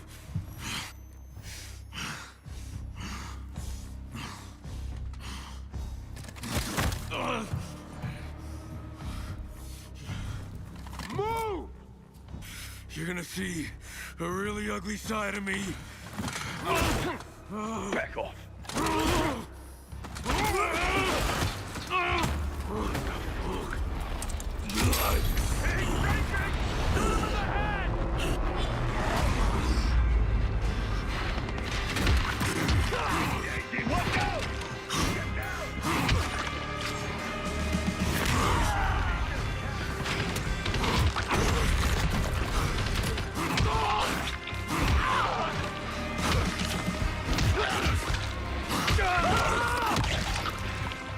You're mine.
Like it when I'm mad.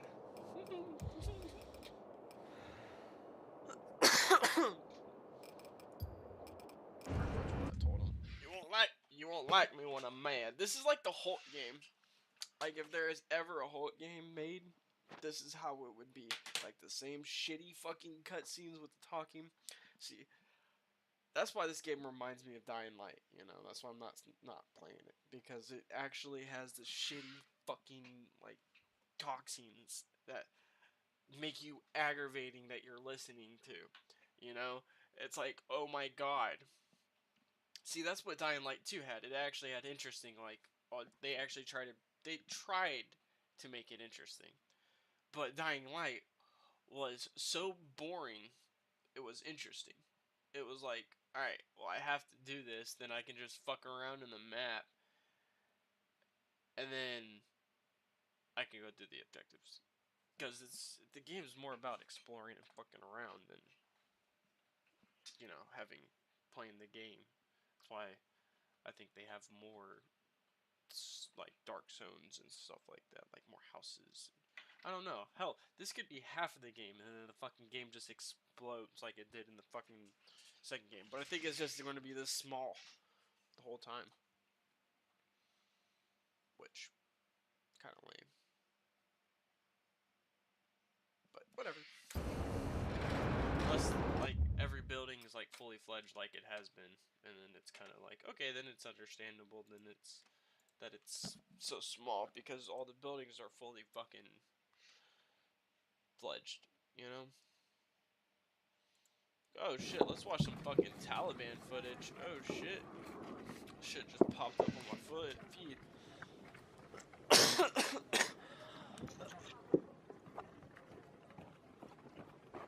I say Taliban footage just because they're all fucking cows. يا عم مبروك. That's their bands. So they're the Taliban.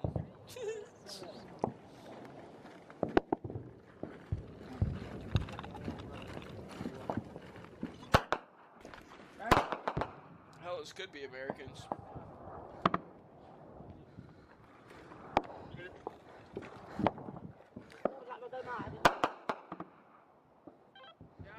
خير من جنبي جسمي خير من جنبي.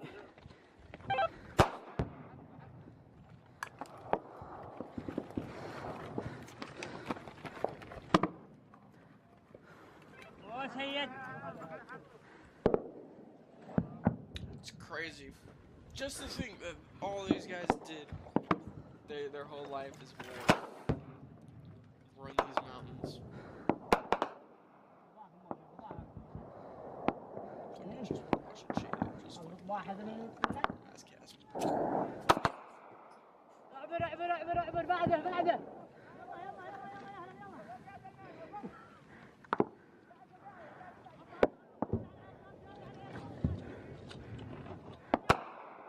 ابو جيزة.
Yeah, they are shooting Americans. Holy shit.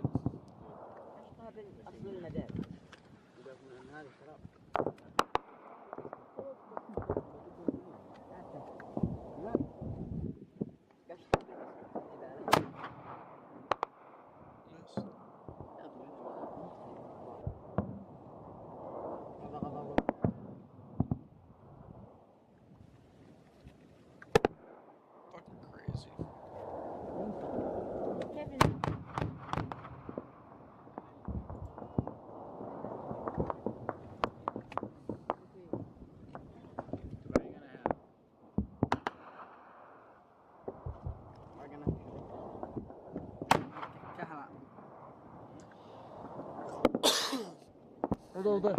وضوض الحين تفر لك اللطس الوقع. ما في. دي واحدة من الثنتين.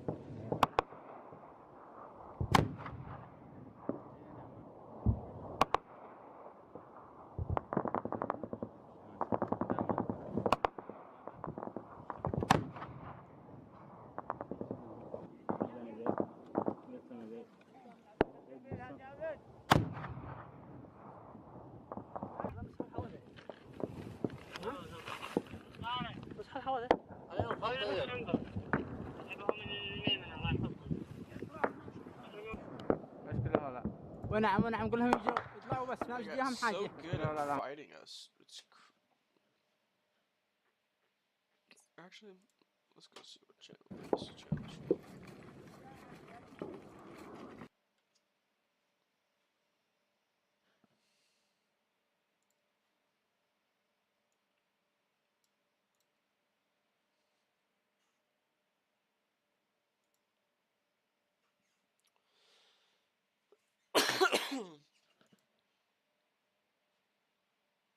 Oh, this could be Syria.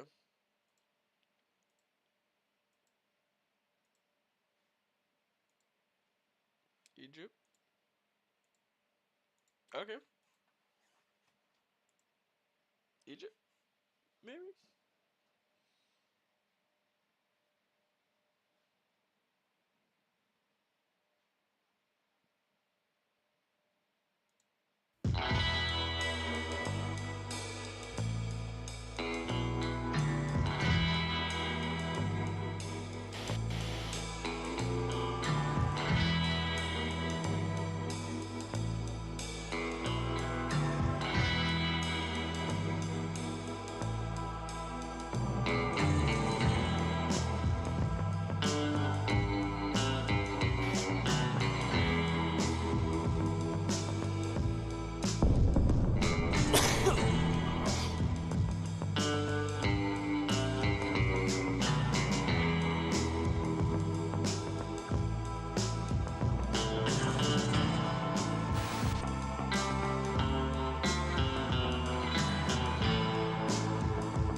That's probably a neutral, and that's probably the hot.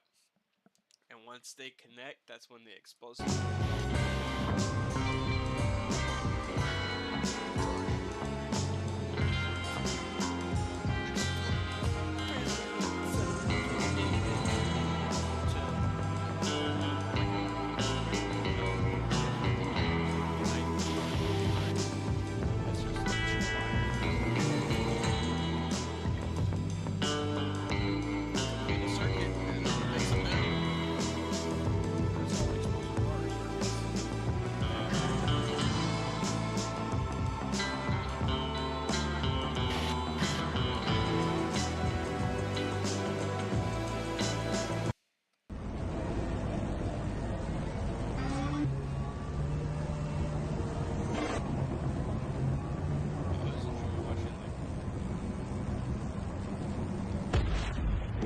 These drones are so expensive.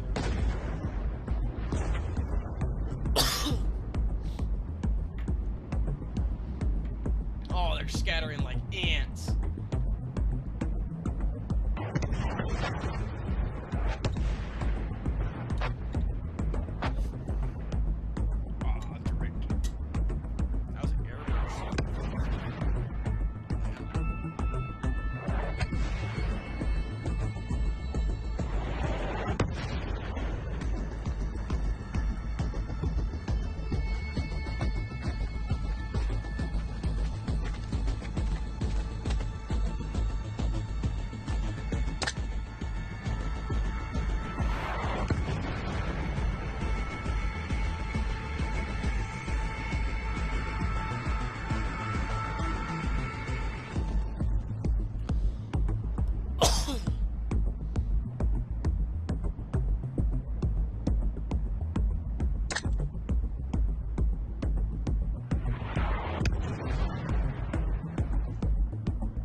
Fucking Minecraft sounds is crazy.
Build a website you love with Wix.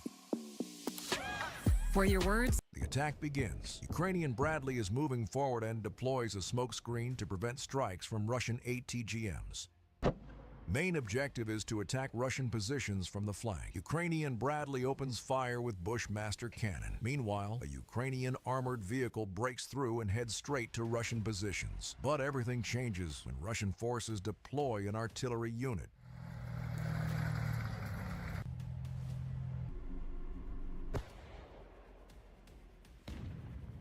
Ukrainian vehicle almost gets hit with direct strike. Despite that, the assault continues. Now the tactic becomes clear. This armored vehicle is used as a decoy for Russian artillery and drones. Meanwhile, an M113 full of Ukrainian soldiers joins the assault.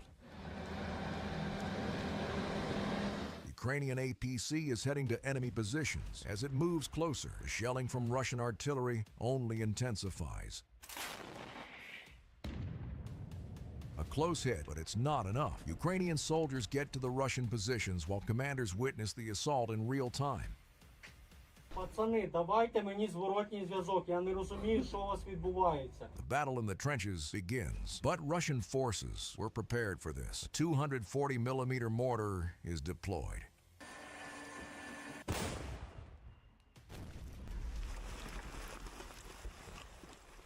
An extremely close hit, but luckily, no one was harmed. Ukrainian drone locates Russian dugout, and both sides engage in fire contact.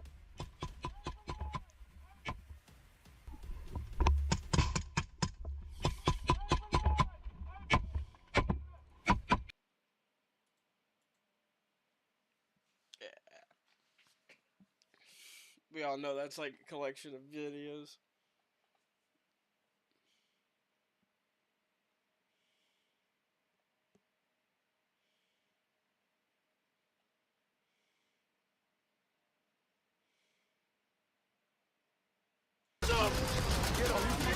Teenage dirtbag baby.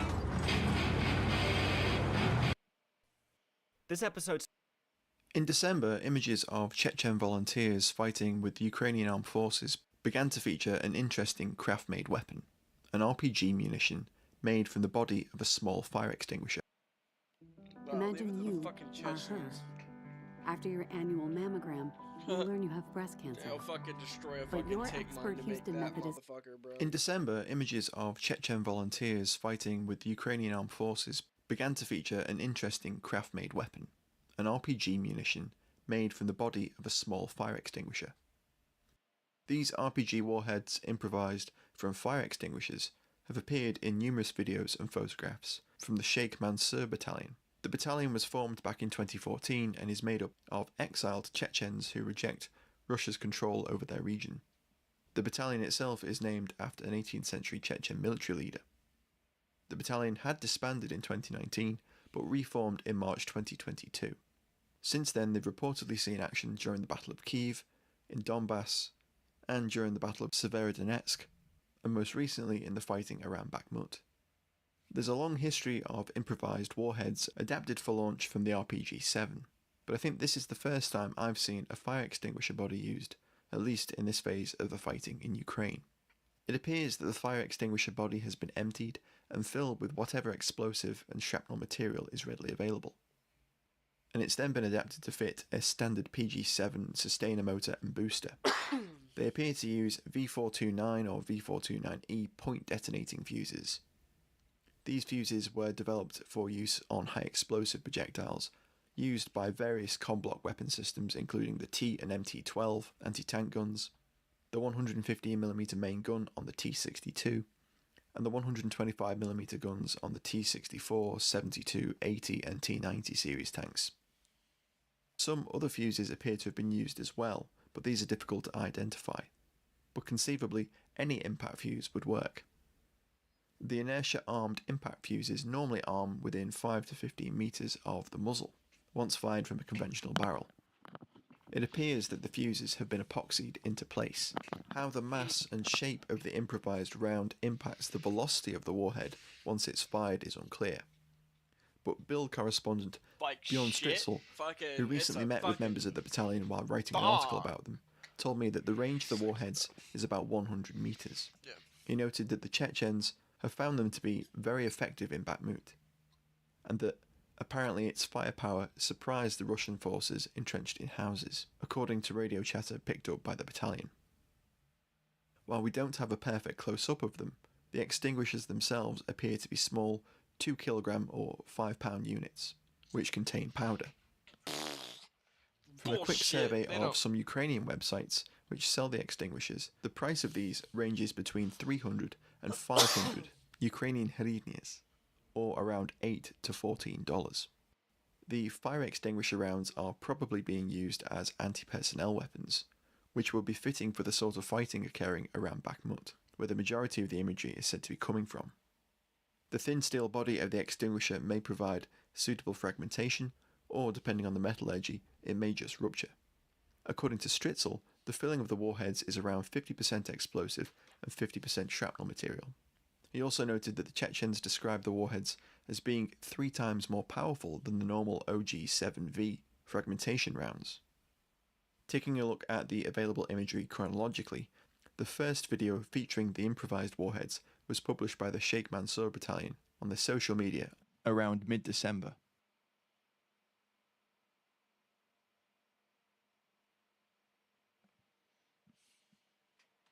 It was subsequently seen in a Sky News report on the 22nd of December. Them be shot.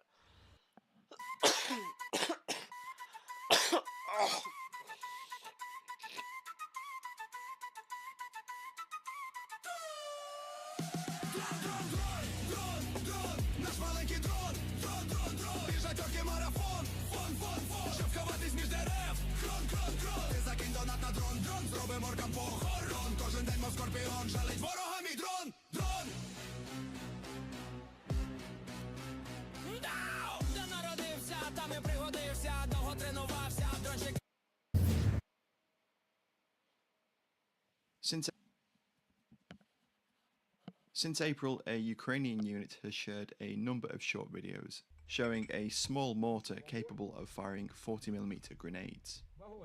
From their patches and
So he's the one that shot first. That motherfucker died. You can tell. Oh shit! They were actually fucking. This evening, I received a call that 3 of my officers were shot.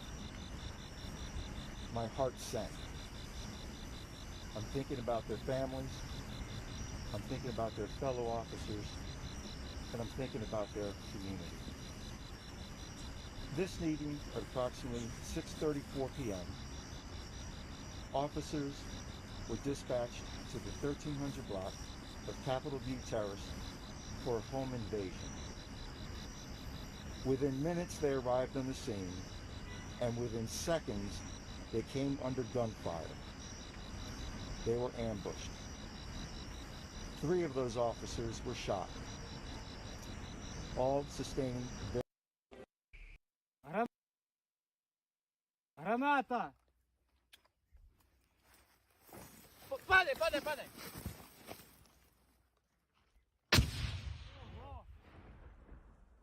a range of Western, Eastern European and Russian hand grenades have been seen used in Ukraine over the last 8 months.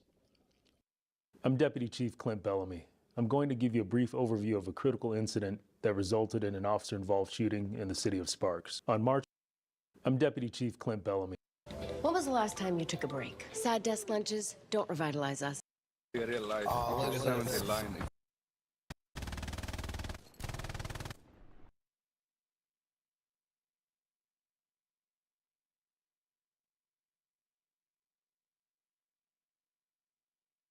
One time,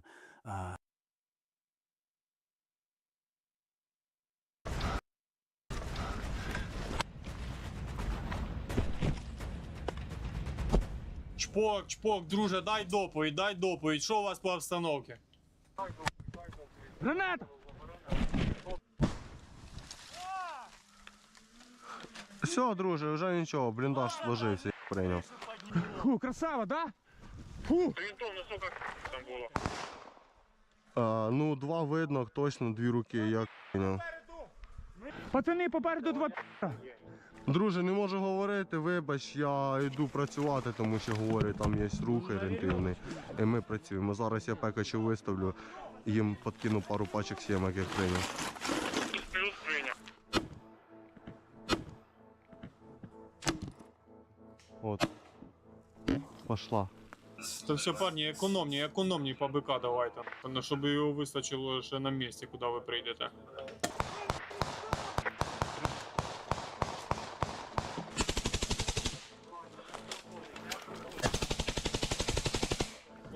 Там нема.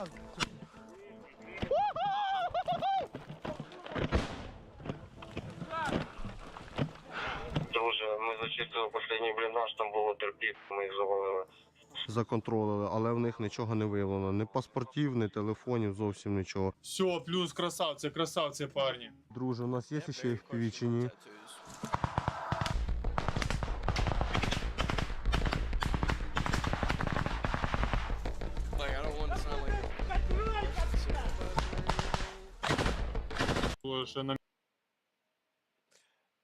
But that's a swastika. At least that one is. Like, you can't fucking tell me otherwise, motherfucker. Like, yeah, that's not, but that is. That was. You could fucking. На місці, куди ви прийдете. Парні, і розсосіться так, щоб у вас був візуальний контакт. Не сидіть один біля одного. Fucked up as it is to point out, but yeah, man, come on.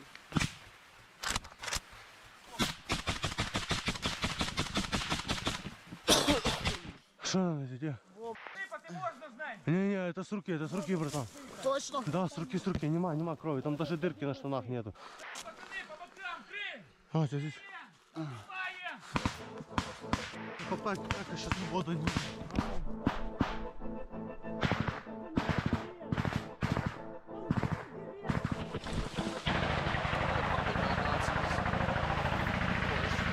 Братан, ненормально. Все, вы с паки работали?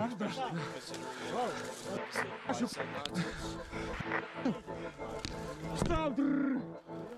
It is close to Пляж.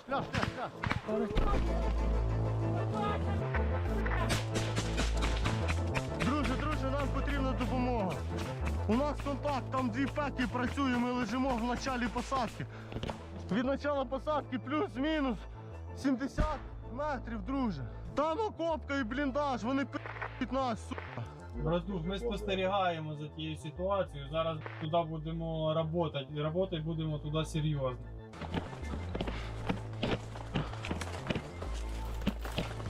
Інтенсивна стрільба була приблизно з 5-6 калашей і з 1 пекача.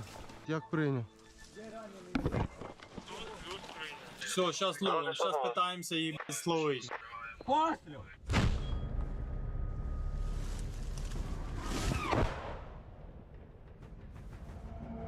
Нас знімає скрита камера. Пускай не зажимайся.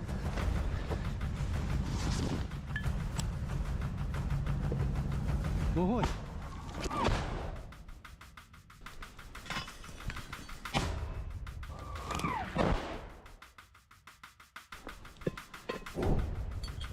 Постріл! О, смотри, блиндаж оголил. Вот, все, парні, бачимо їх орієнтовно, де вони. Зараз дорабатуємо, як прийняли. Плюс прийняли.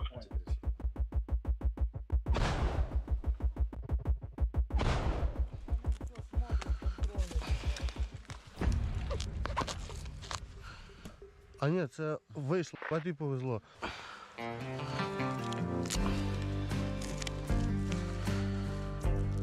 Кажи, надали допомогу. Нехай старать весь лупак, і його там їсти в лоб поцілуй, щоб скоріше він набіжав. Пацани, ох, ой-ой-ой, ТМ-ка, я уміна, пацани. Справа, вот смотрите, аккуратно.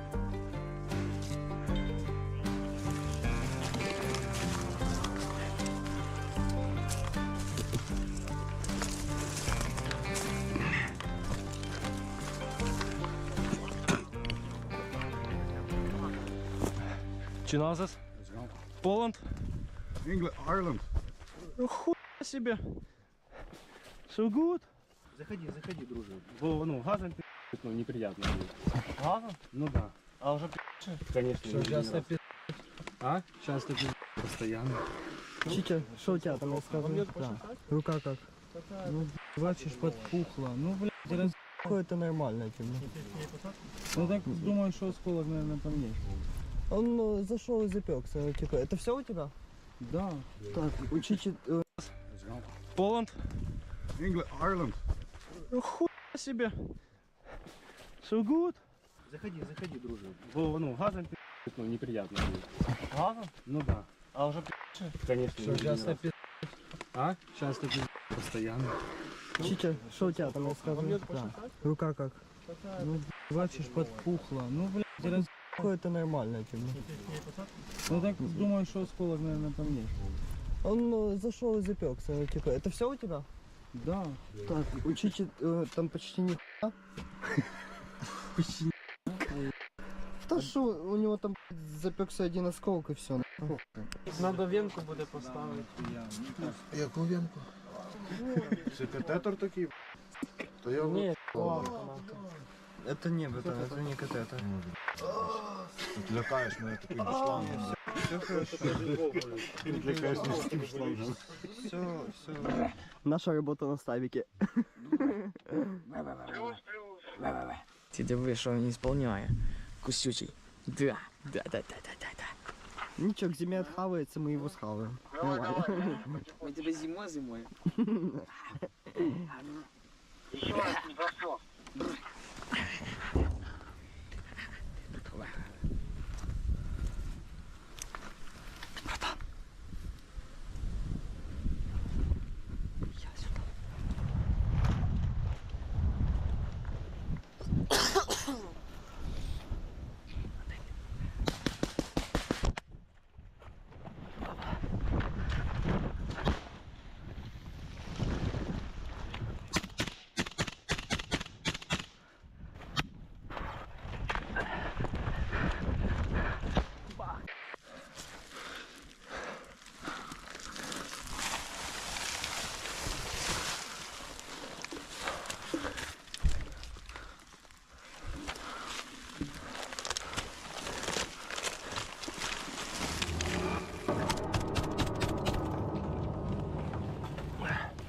Вылазь, сука!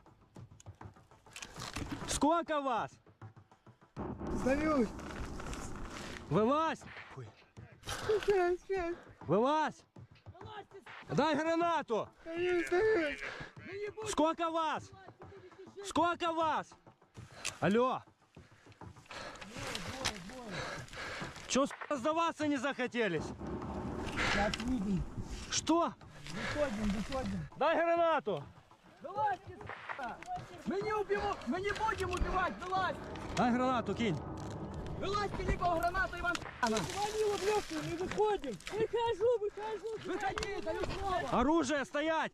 Оружие вперед! Руки, вот руки! Оружие выкидывай! Хорошо, командир, выкидываю! Стоять! Все, понял? Наоборот. И он без предупреждения. Выкидывай оружие, выкинь вперед! Магазин выкинь! Командир, можно я на предохранитель поставлю? Оружие! Оружие, говорю! Вот, аккуратно, пальцами не трогай, командир. Вот. Давай, будете жить! Клянусь, Богом жить будете! Вот, командир один, сейчас второй отдам. Вылазьте, нахуй! Стоять! Герой. 2 автомата. Да, больше нету. Можно я смотрю его, а? Подожди. Рацию сюда, быстро. Рацию свою сюда. Белка! А, Что там? давай ко мне залазь. Мужчина, да я понимаю, пацаны, только жетоны Так, не давай, режи. Сейчас отдам. Тихо, Смайлик, молчи. Кеша, только жетоны не снимайте, когда... Смайлик, просто держи плетку. Сейчас, командира, не знаю, где он... Не, братан, все, вылазь, ты ему не поможешь. Не, братан, алло, ты первый, как зовут? Саня зовут. Вылазь, ты ему не поможешь. Вылазь, я говорю, вылазь, ты ему не поможешь. Давай, вылазь. Давай сюда. Давай, вылазь за ним. Вылазь на улицу. Не переживай. Сколько лет? Сколько лет? 40 мне. Сколько? 40. Ты целый? Целый? Тебя не... Нет. Давай, вылазь. Вылазь и иди за ним. Сюда. Давай. Пошел. Санек, быстрее, у нас нема времени. Вот, видишь, ваши парни. Ты мог быть на их месте. Давай, прямо. Це, конечно, закінчення літа. Дем. Це я з собою говорю. Луганська область. А от тепер погнали.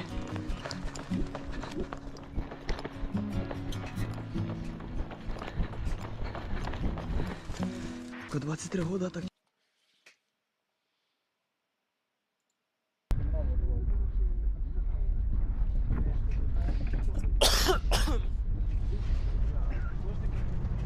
Едем ебашить пидоров нахуй.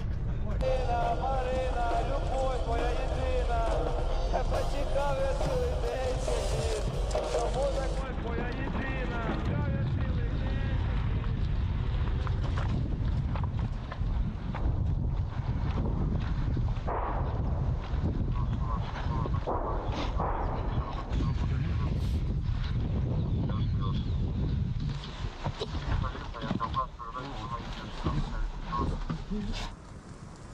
Прага, я можу що передати чемпіону прийом. Море, я Прага. Обладнання перевірили, функціонує, пошкоджень не виявлено. Плюс. Чемпіон, я море. Ти чув? Прага зараз, так. Море, я... Це близько пізда. Вітаю. Привіт.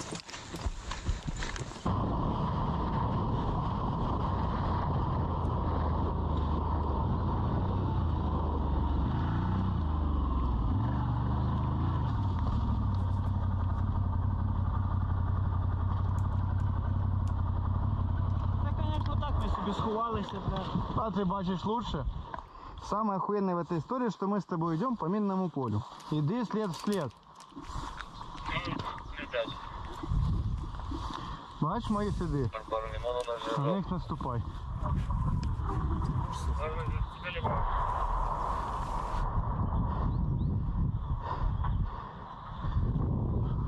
Опять жужжат. Передали вам зарядить. Ладно, сейчас отнесу на блиндаж. Ты не куришь, да? Ми медики. Маршрути евакуації, да. Дивимося. И я как бы не. Как бы. Ножниці офігенні. Хуйові ножниці, блядь. А мені ось недавно запропонували стати медиком. Да? Вот, практичний екзамен я здав. Ти тримай ноги, я тягну. Да, давай. Красавчик. Тяни, ще. Ногу приподниміть його і плавненько. Да. Есть. Все. Тихо. Оп. Тихо. Сейчас швиденько, зафіксуйте його. Так. Под низ туди запихаємо. Ні, воно там саме.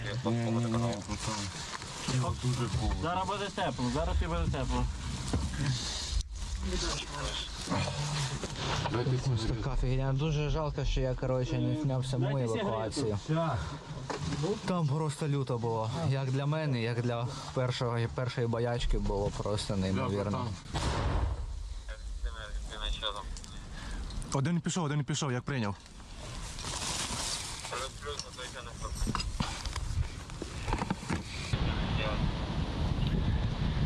Зашибись, попав.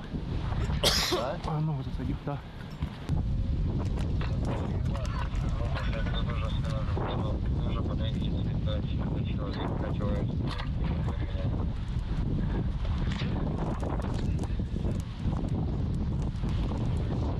Плюс.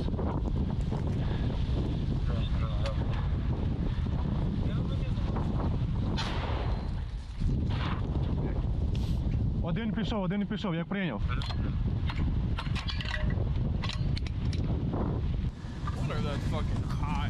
На себе, як прийняв. Мінус 150, плюс прийняв. Один пішов, як прийняв. Плюс прийняв, пригай.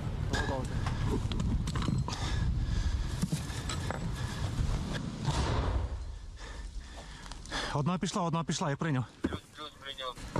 Що там? Зараз чекати. Чекаємо? Да. Я скручу вічно. Ага. Выйдите на связь с баром, вас вызывают. Бар, дайте на связь, прием. Благодарите, пришло.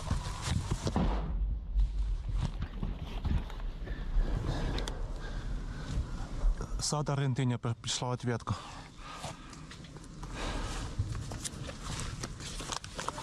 Будьте в укрытии пока что.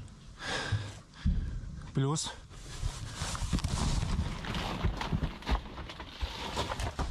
Плюс. Працюємо. Камаро, крайняя шкода. 14:0, 14:20. Играем с игрушками, як прийняли.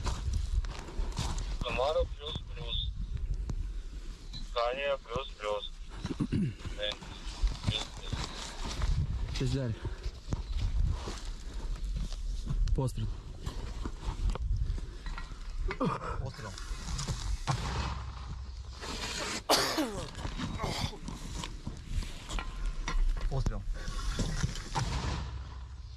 Пішла.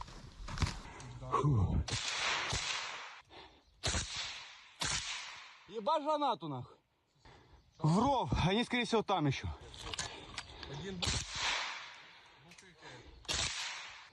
Сдавайся, гондон!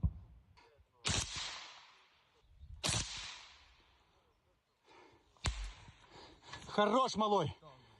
У-ху! Вот это парилка нахуй. Но не отвечает, может забаранили, блядь? Ну одного, я думаю, да, бы. Одного гранатой въебал. Да? Второго ты ранил.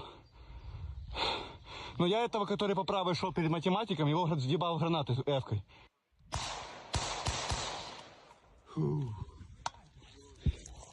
Курим. Ошалеть, бля. Ай-яй-яй. Я вообще нахуй пизда, бля. Вася, наушники тема, отвечаю.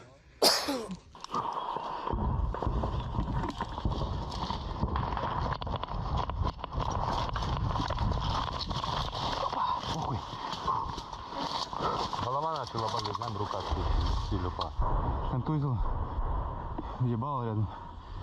Не знаю. Рука валяет. Не успокаивается. Море, я Фокс на прием. Хуёво пизда. На зв'язку прийом. Математик, легка контузія. Мы вас приветствуем. Вот такие там, не, харьковские лесы. Приходьте до нас, что вы там, блядь, сиськи возле папы, мамы мнете. Давайте до нас, блядь. Сказка, романтика, блядь. Я ебанулся на бомба. Врывайся, эти штурмовую.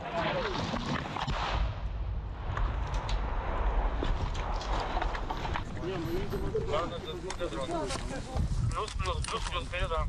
Уехал. Плюс и чипы. Летить. Аргентина, что готовы?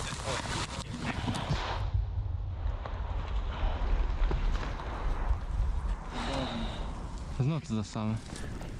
Резина, залишайтесь на цих настройках і прийміть укриття. Та близько, їбать. Фронтока, поки частеля, одна пікола. Ще ближче, блядь. Братан, пусти перебирати тебе далі.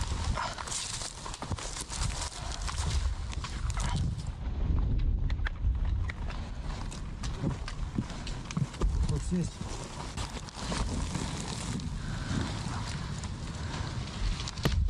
По дальності нормально, лівіше треба дати. 100. Да. Алігатор готовий. Постріл. Давай.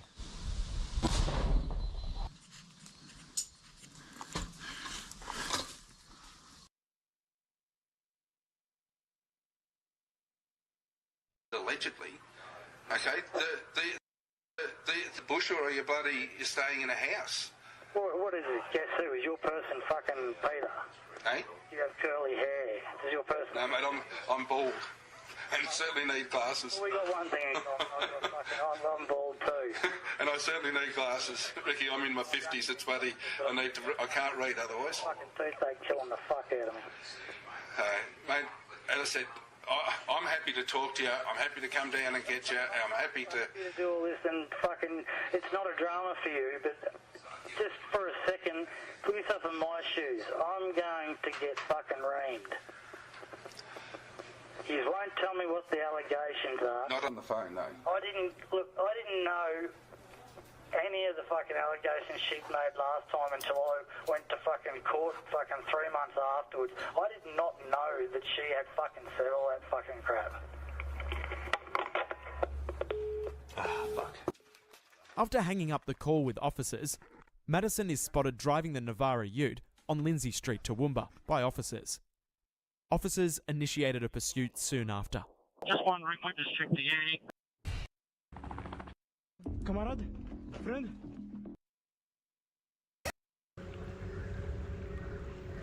Уводим, уводи. Уводи.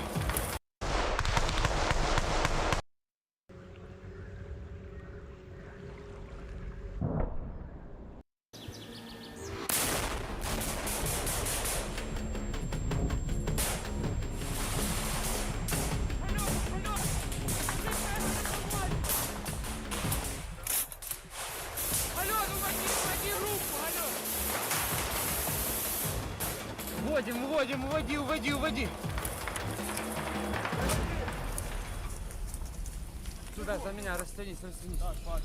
Что меня? Плюс прием. Что делать? Что меня сейчас это немного подзарядит? На. Нет, я у тебя один взял. Ну а еще один, у меня хватает, братан. Все заряжены? Да. Резины полные все? Ну, неплохо. Все, можем идти. Дивіться, міна, акуратно. Міна. Плюс. Переступай высоко. Хорошо, пройдите до середины и ожидайте команды.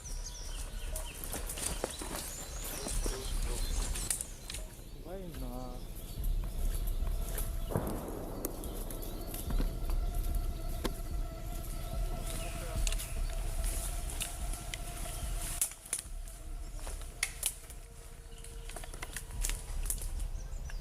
Смотри, работает НПГ, смотри. Он полностью снимает, я говорю, новый. Плюс 7.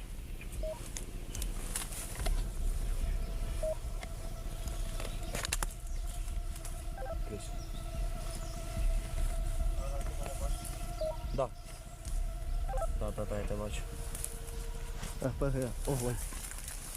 Острів.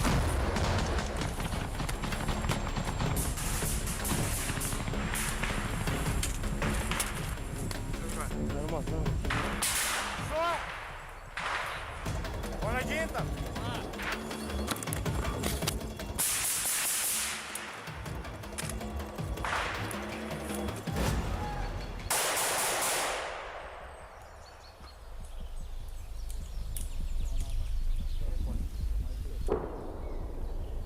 Что тут леска? Вон, да. Вижу. Ага, вон стоит, да, она? Ага. Его нажимало действие рядом. Что? Покажи. А, вон, видишь? Ага. Черная. Да не надо так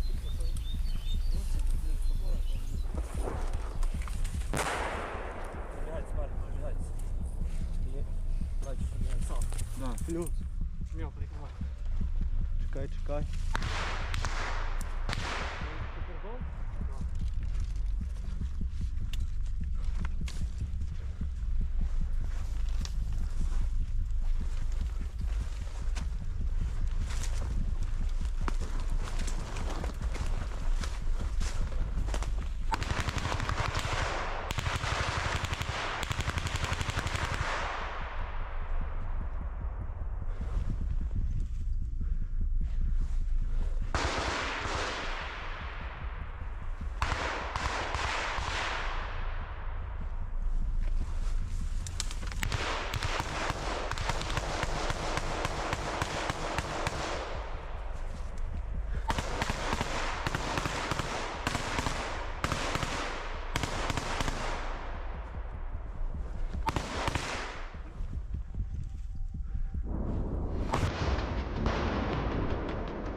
Да.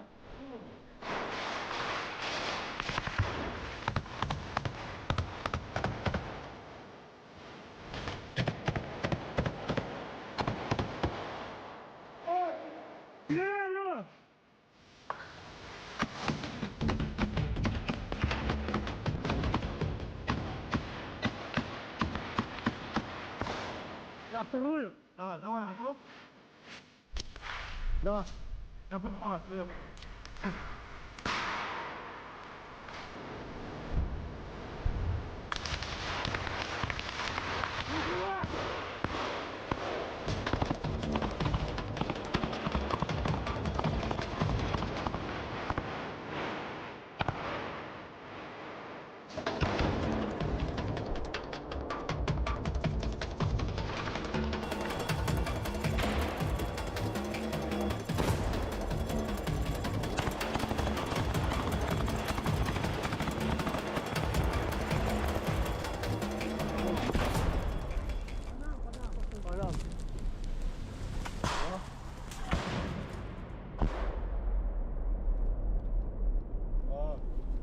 А?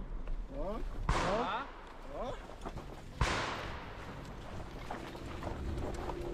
К-12, ёп.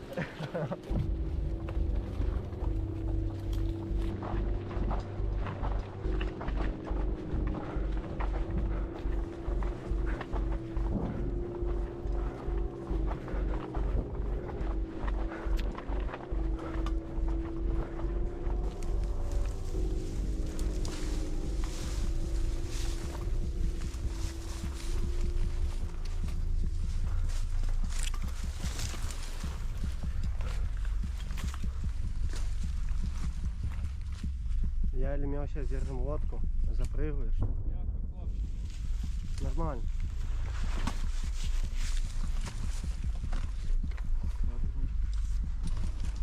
Они веревку сюда не держат.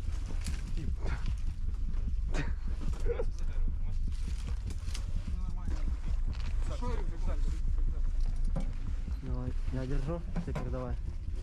Теперь лови. Держись как то живет. Держитесь. Да. Сюда, відразу до мене підходь. Сейчас.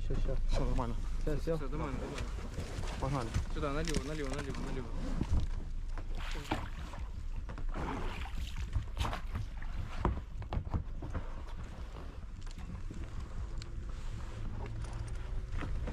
Що ви як? Вісь. Все добре? Всі цілі? Да. Все бика вистрілили? Да. А тешки? Тоже.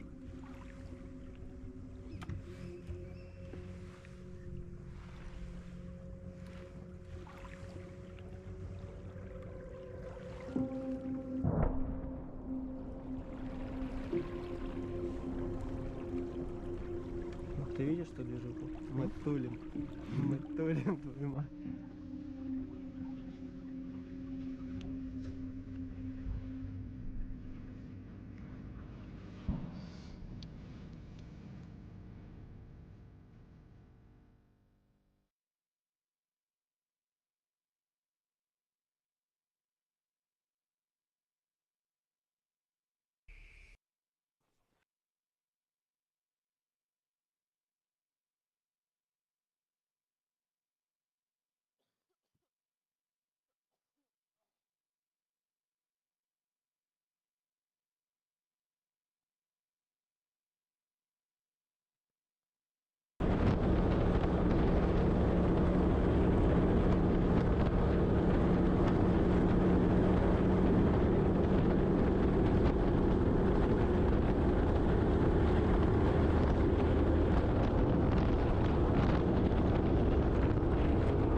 This is med team. Go ahead over. Get back here, dude. What the fuck? Roger, do you copy my last traffic with recruit team over?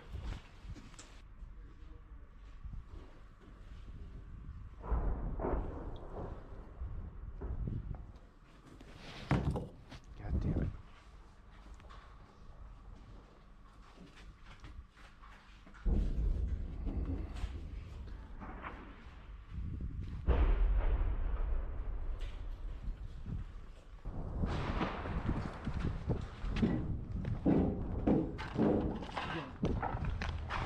Сюда, c'est там. Так.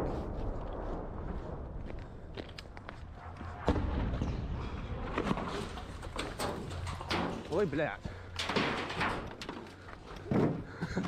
Я тут, а?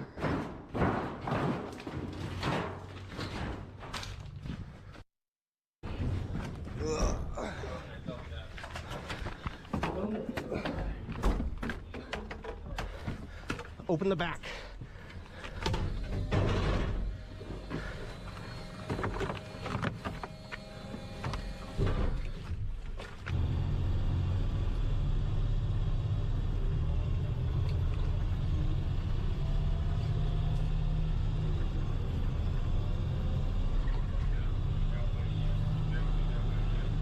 Do we have any info on the casualty?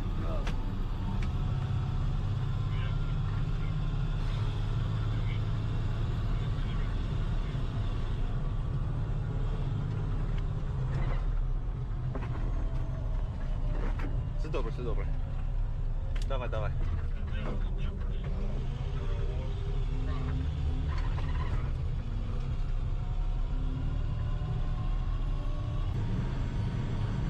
This is Med Team Alpha. We're en route. We're in the MRAP. Please bring the casualty to Charlie. We're headed to Charlie now. Charlie Thumb? We're at Charlie. Okay. We are at Charlie. Where are you guys located? Yeah, this is Charlie.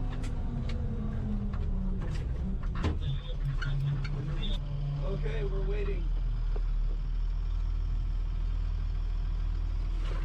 You want to open the ramp or not? Not yet. Not till you get eyes on. I mean, I can't see shit out the back here. Look through the mirrors.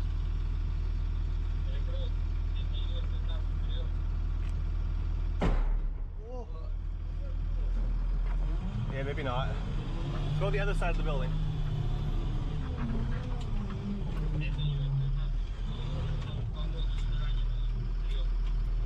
Lou, this is Med Team Alpha. I have you Lima Charlie. Where are you?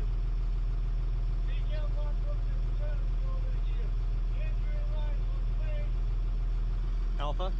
Where are you on Alpha or Bravo? Alpha. Alpha. We're headed to Alpha now.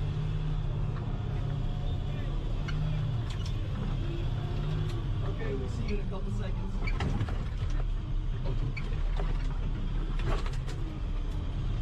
What's that, one more? Yeah, they got two now.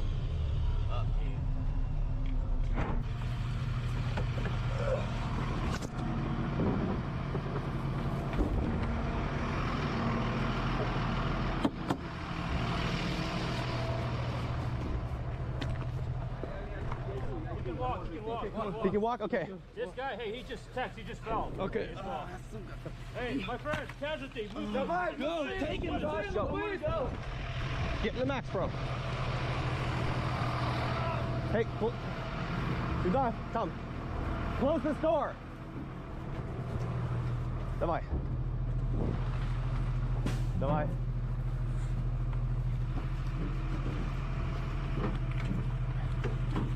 Get back in the front, Josh. Let's Okay, go. you got him?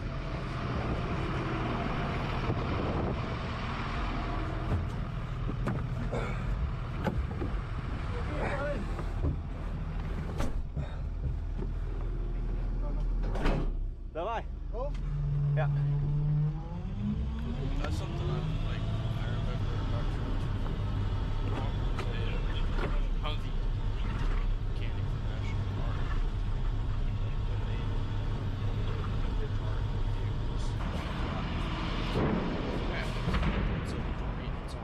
help him? Yeah. No. Go hop. Там. Стой. Прыгни, jump.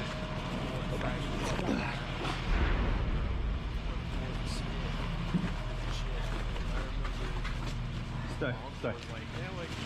Там? Yes. Like Давай. 10-pound door, you know, the other one felt more steel, Стой. Стой тут. truck for router, and the other one, like, you need, like, Text. I could open it. Where's the radio? I'll get barrier. You fucking get on them. Also, he had his help, but when I try to open it, I could open it, but not as, you know, you gotta, it takes a fucking minute, you know what I mean? I'm too fat for this shit.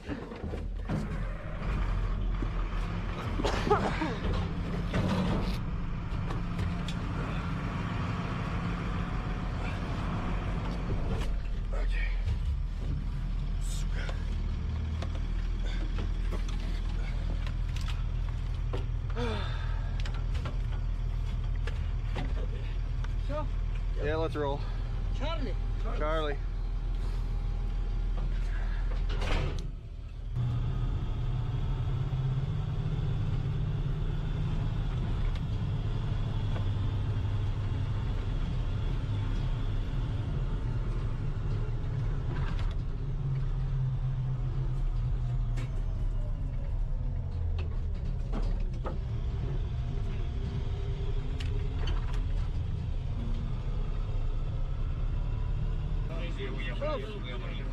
All right, fucking close it up. Let's go. Wait. Okay, go. Hold on.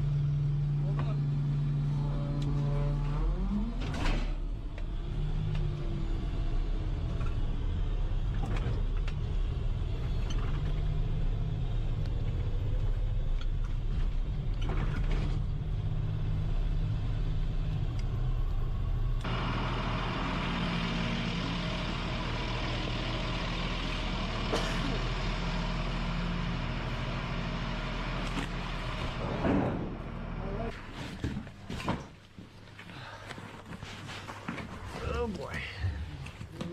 Hemostatic gauze. That's all I need to do is hold his hand up. All right.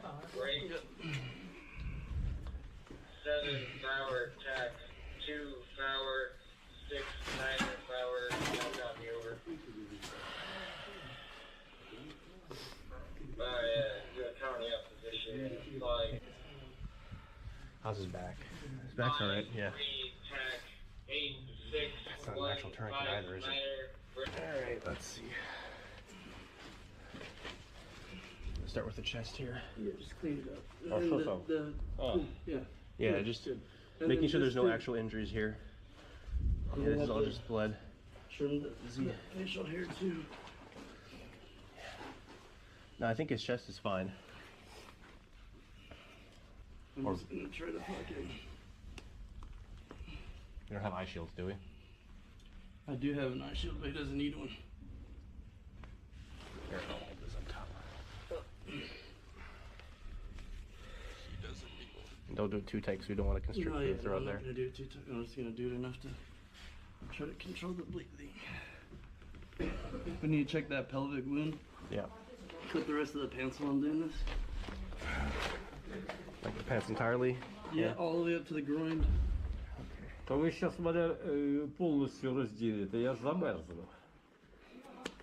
I don't know what you're saying, man. Лилитош.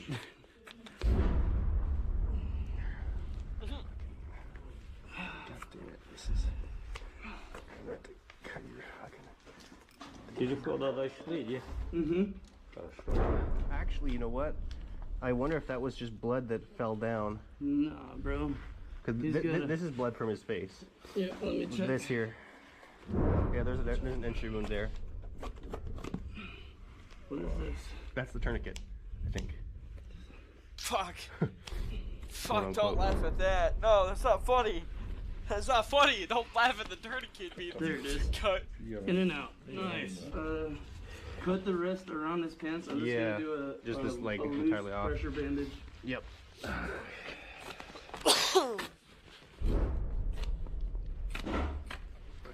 See, that's the cool thing about through. At least that I've noticed. It's once like you put pressure and put a thing over them, or a seal, or a chest seal, or quad. Or We still have enough for our own guys, right? I mean, I just remembered that fucking Perry has that whole bag here. Hold this, Josh. Yeah. Do we know what's in it? No, but we're gonna need to go. We're gonna fucking need to go check. I think we'll. Honestly, the only thing I'm really concerned about is his neck. I mean, it's not, the jugular's not punctured. No, it's not punctured. We just need to keep an eye on it. 'Cause, like, there's the bullets in there. Yeah, it's I swollen. mean, we can't do, no, no, we it's can't. not swollen. The bullets in there. Fuck. Yeah, I can feel it. Are you good for me to fucking like try and calm these guys, or do you need me personally myself? Yeah, try to calm them, dude. Figure out what the fuck is going on. Okay, and then I'll be back and we'll move him downstairs with his friends.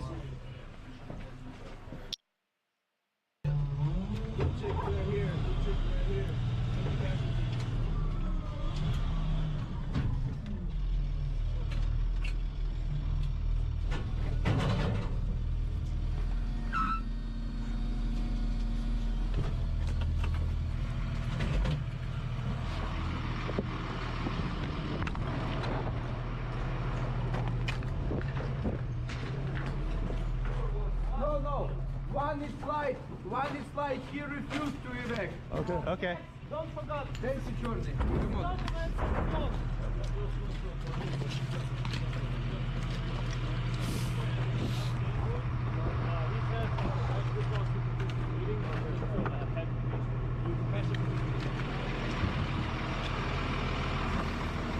Сука.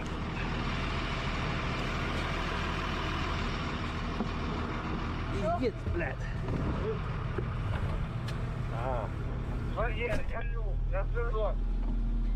Alright, let's roll. Барьер на связи, Юля, барьер на связи. 6-hour break. 7-hour attack. 2-hour 800. I'll copy over. Ah, son of a bitch. There's a grid. 5, 3, 8, 6, 1, 3, 7, 2, 4, 5, 7. I'll copy over. Negative. Yeah. Full grid. Ambulatory? Break. Walking? Oh, hey, buddy. 5, 3, attack. 8, 6. Alright, сюда. Power break. 7 power attack. 2 power 800. I'll copy over. Okay. Sit. Oh, blah. Okay. Let's see what the fucking dog dragged in. Grab the stethoscope and let me listen to. Where is it? Up here? It's in the right here in that head. It says assessment. It should be in there. Fucking check his back. I don't see anything on.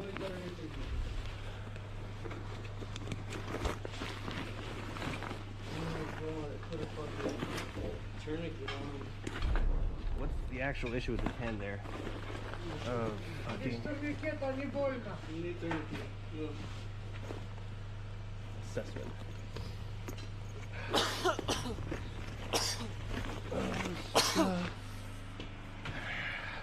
Let me just cut everything off Yeah. and then we'll listen to it.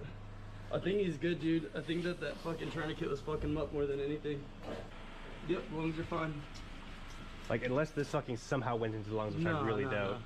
Well, that's not even a gunshot wound, that's just shrapnel. Yeah, that's just shrapnel. He's Yeah, got some, he's fine. He's got some metal right here, but you know what we'll do is let me get those shears. Let me just check. You want to give him water then? Yeah, go ahead and give him some water.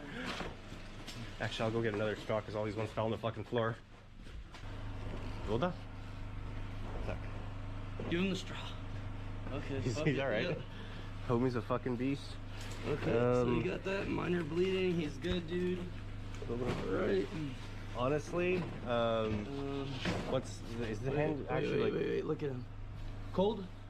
Okay. Hold this. Yep. I'd say we just like steal some fucking gauze out of Perry's bag and. I'm gonna go to Perry's bag. I'll grab some stuff. But he's good to just chill for now. I'll keep an eye on the wounds, make sure they don't re-bleed.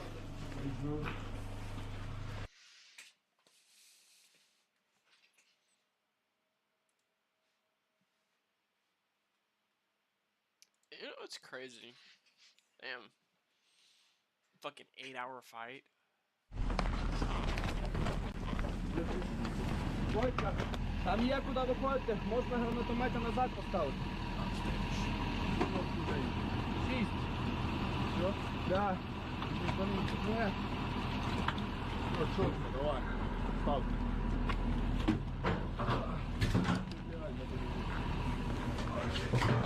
Як сняв, як 2 рази був під обстрілом. На третій. Більше.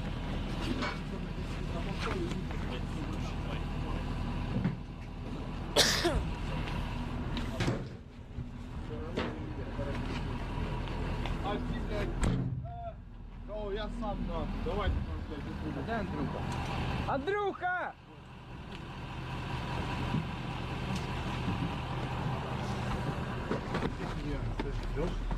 Bonjour. Де Андрюха саде? Сюда, блядь, сядемо. Отак. Буде срати.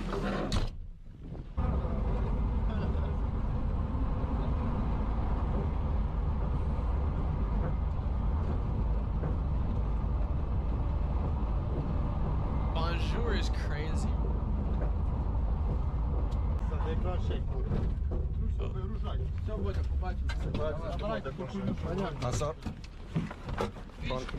Сам'ю. Окей.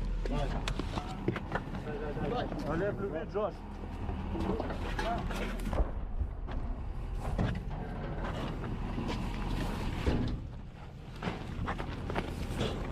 Давайте, трубы, пошли. Да. Оп. Матадор.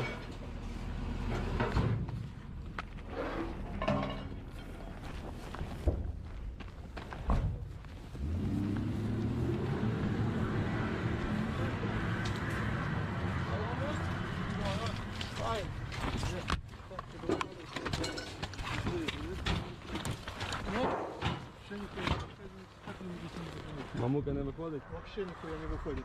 Так, все это прочистили, все вот это сзади прочистили. Только что мы там были, так что я же прилагаю. Так, сейчас делать.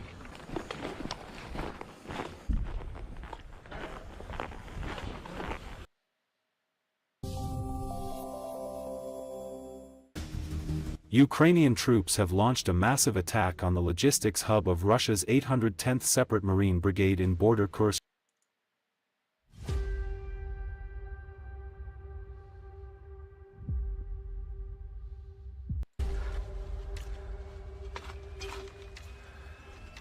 Make it quick.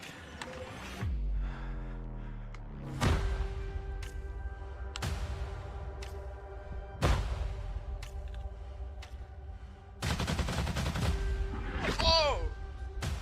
Damn, that was close.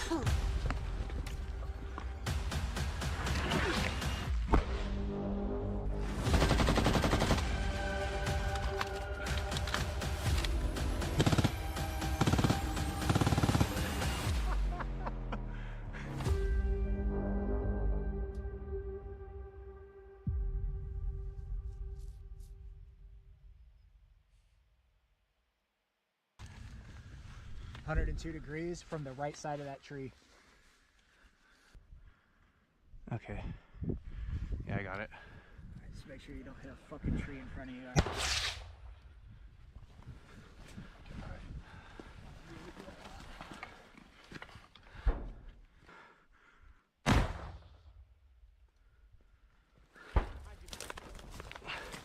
A bit short.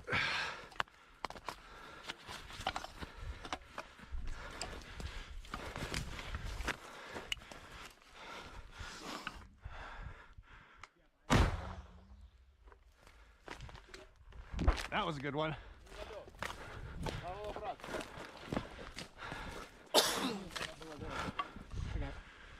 That second one lands right in the tree line. That last one was in? Yeah. Nice. Probably luck.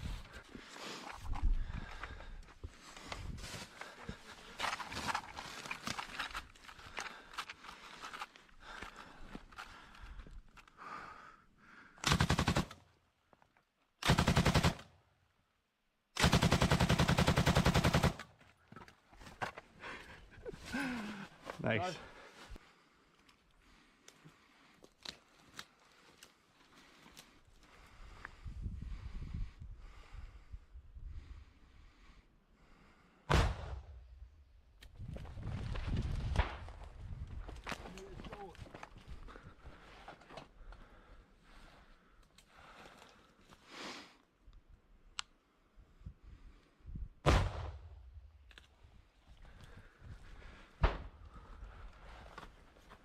Short. On both of them? Yep. Ah! Alright, give me one more. One more.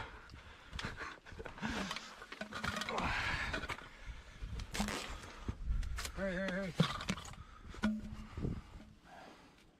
Make sure that booster's tight. Both short, yeah? I mean, I was aiming above the tree line on those ones. Oh, 10 meters, you said? So a bit higher.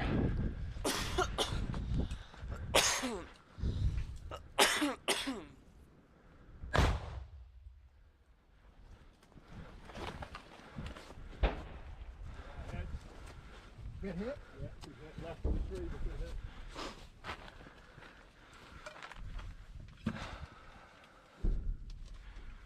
All right, now we wait.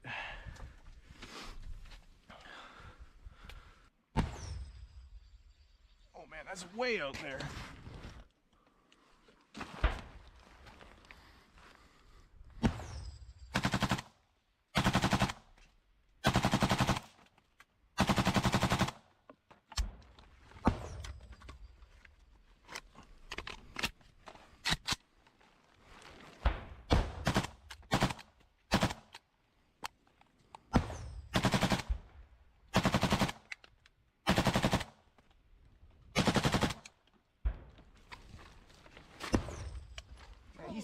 He's still going. He's still going. Holy Jesus.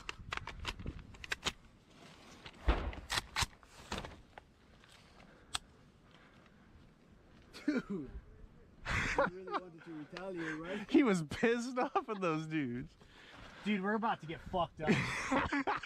Yeah, dude. Oh no, man. That seemed a bit fucking ridiculous, bro. Counter battery radar probably picked that up. We're about to get smashed. Stay low, stay low. Spread out.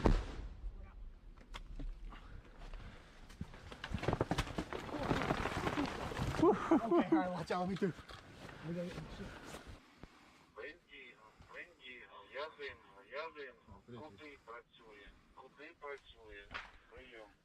Oh! Whoa! Пидорасы! Is that one round? That's it.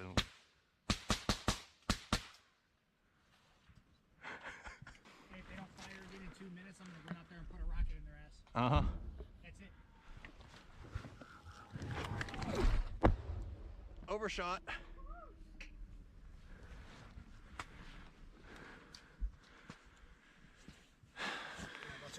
You doing it? All right, I'm gonna put some rounds down their way as well. No, not until I shoot. After you shoot. Where's that RPG? Oh, here.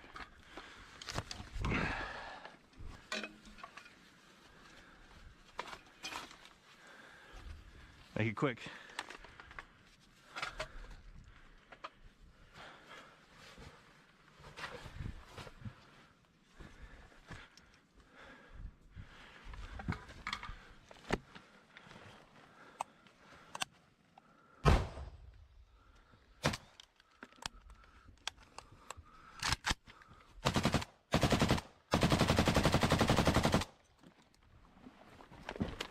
back in the trench. Yep, we scoop off.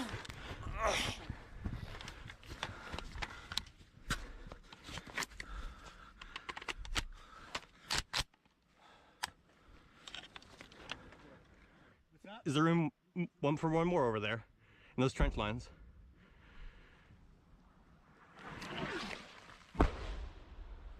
Oh. Yeah, dude, definitely. I was just gonna say I'll go over there because, you know, the impacts are here, but they're actually over there. Well, they're not dead on, dude. They're shooting over the tree line just like us. It's an RPG. What a goober, he got me. I think they're trying to hit that pillbox. Yeah. That's the target. Yeah, definitely. Нахуй захуй. Все это, слушайте. Ага. Опа. Damn, that was close. That one was right there. Where at? Literally like 10 meters that way. On the road. Fucking felt that one. Там 10 метров, блядь.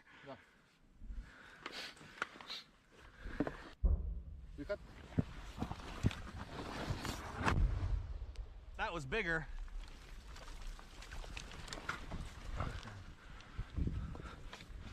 That felt bigger than an RPG, yeah? No. No? They're just right on top of us. That fucked me up, that did, mate. Were you in there? Yeah. Where were you at? In the pillbox. Grabbing the fucking Where'd the rocket hit? Pillbox. And you were in the pillbox? The Uke dude was in it getting the MG3. Went to help him. The fucking boat was going in it. No way. Nice.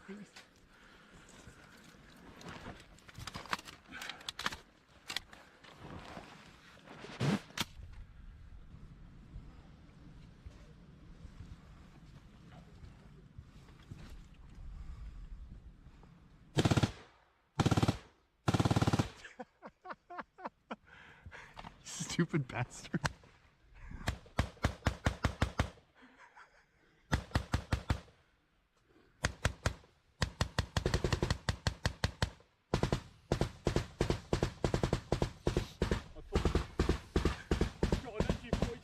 Might as well.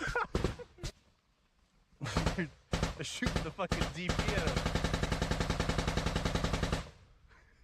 Oh, dude. It's the infantry life, he says.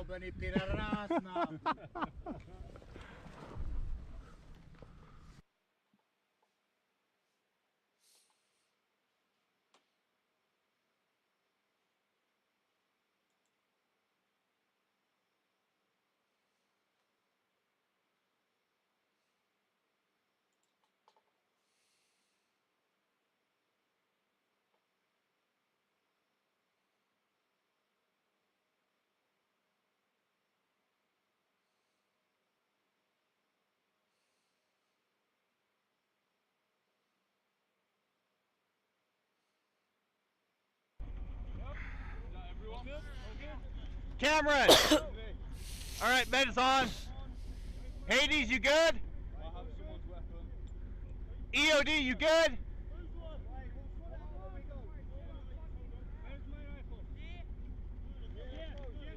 Давай, давай! Hold on. Incoming. Yep. Oh boy. Давай, блядь! Hold on!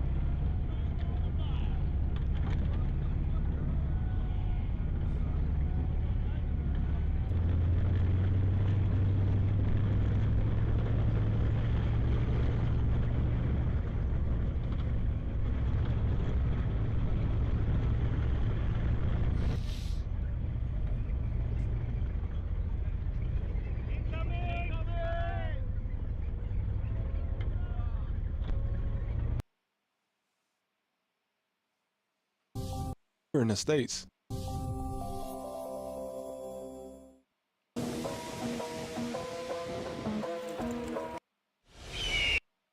So So this RTS mod I made a video on a while ago. It has a few things I forgot to show off, like these factions. First one is this monster one, and it's monsters, zombie villagers. Okay, I've forgotten how to... 2 cases of what happens when you don't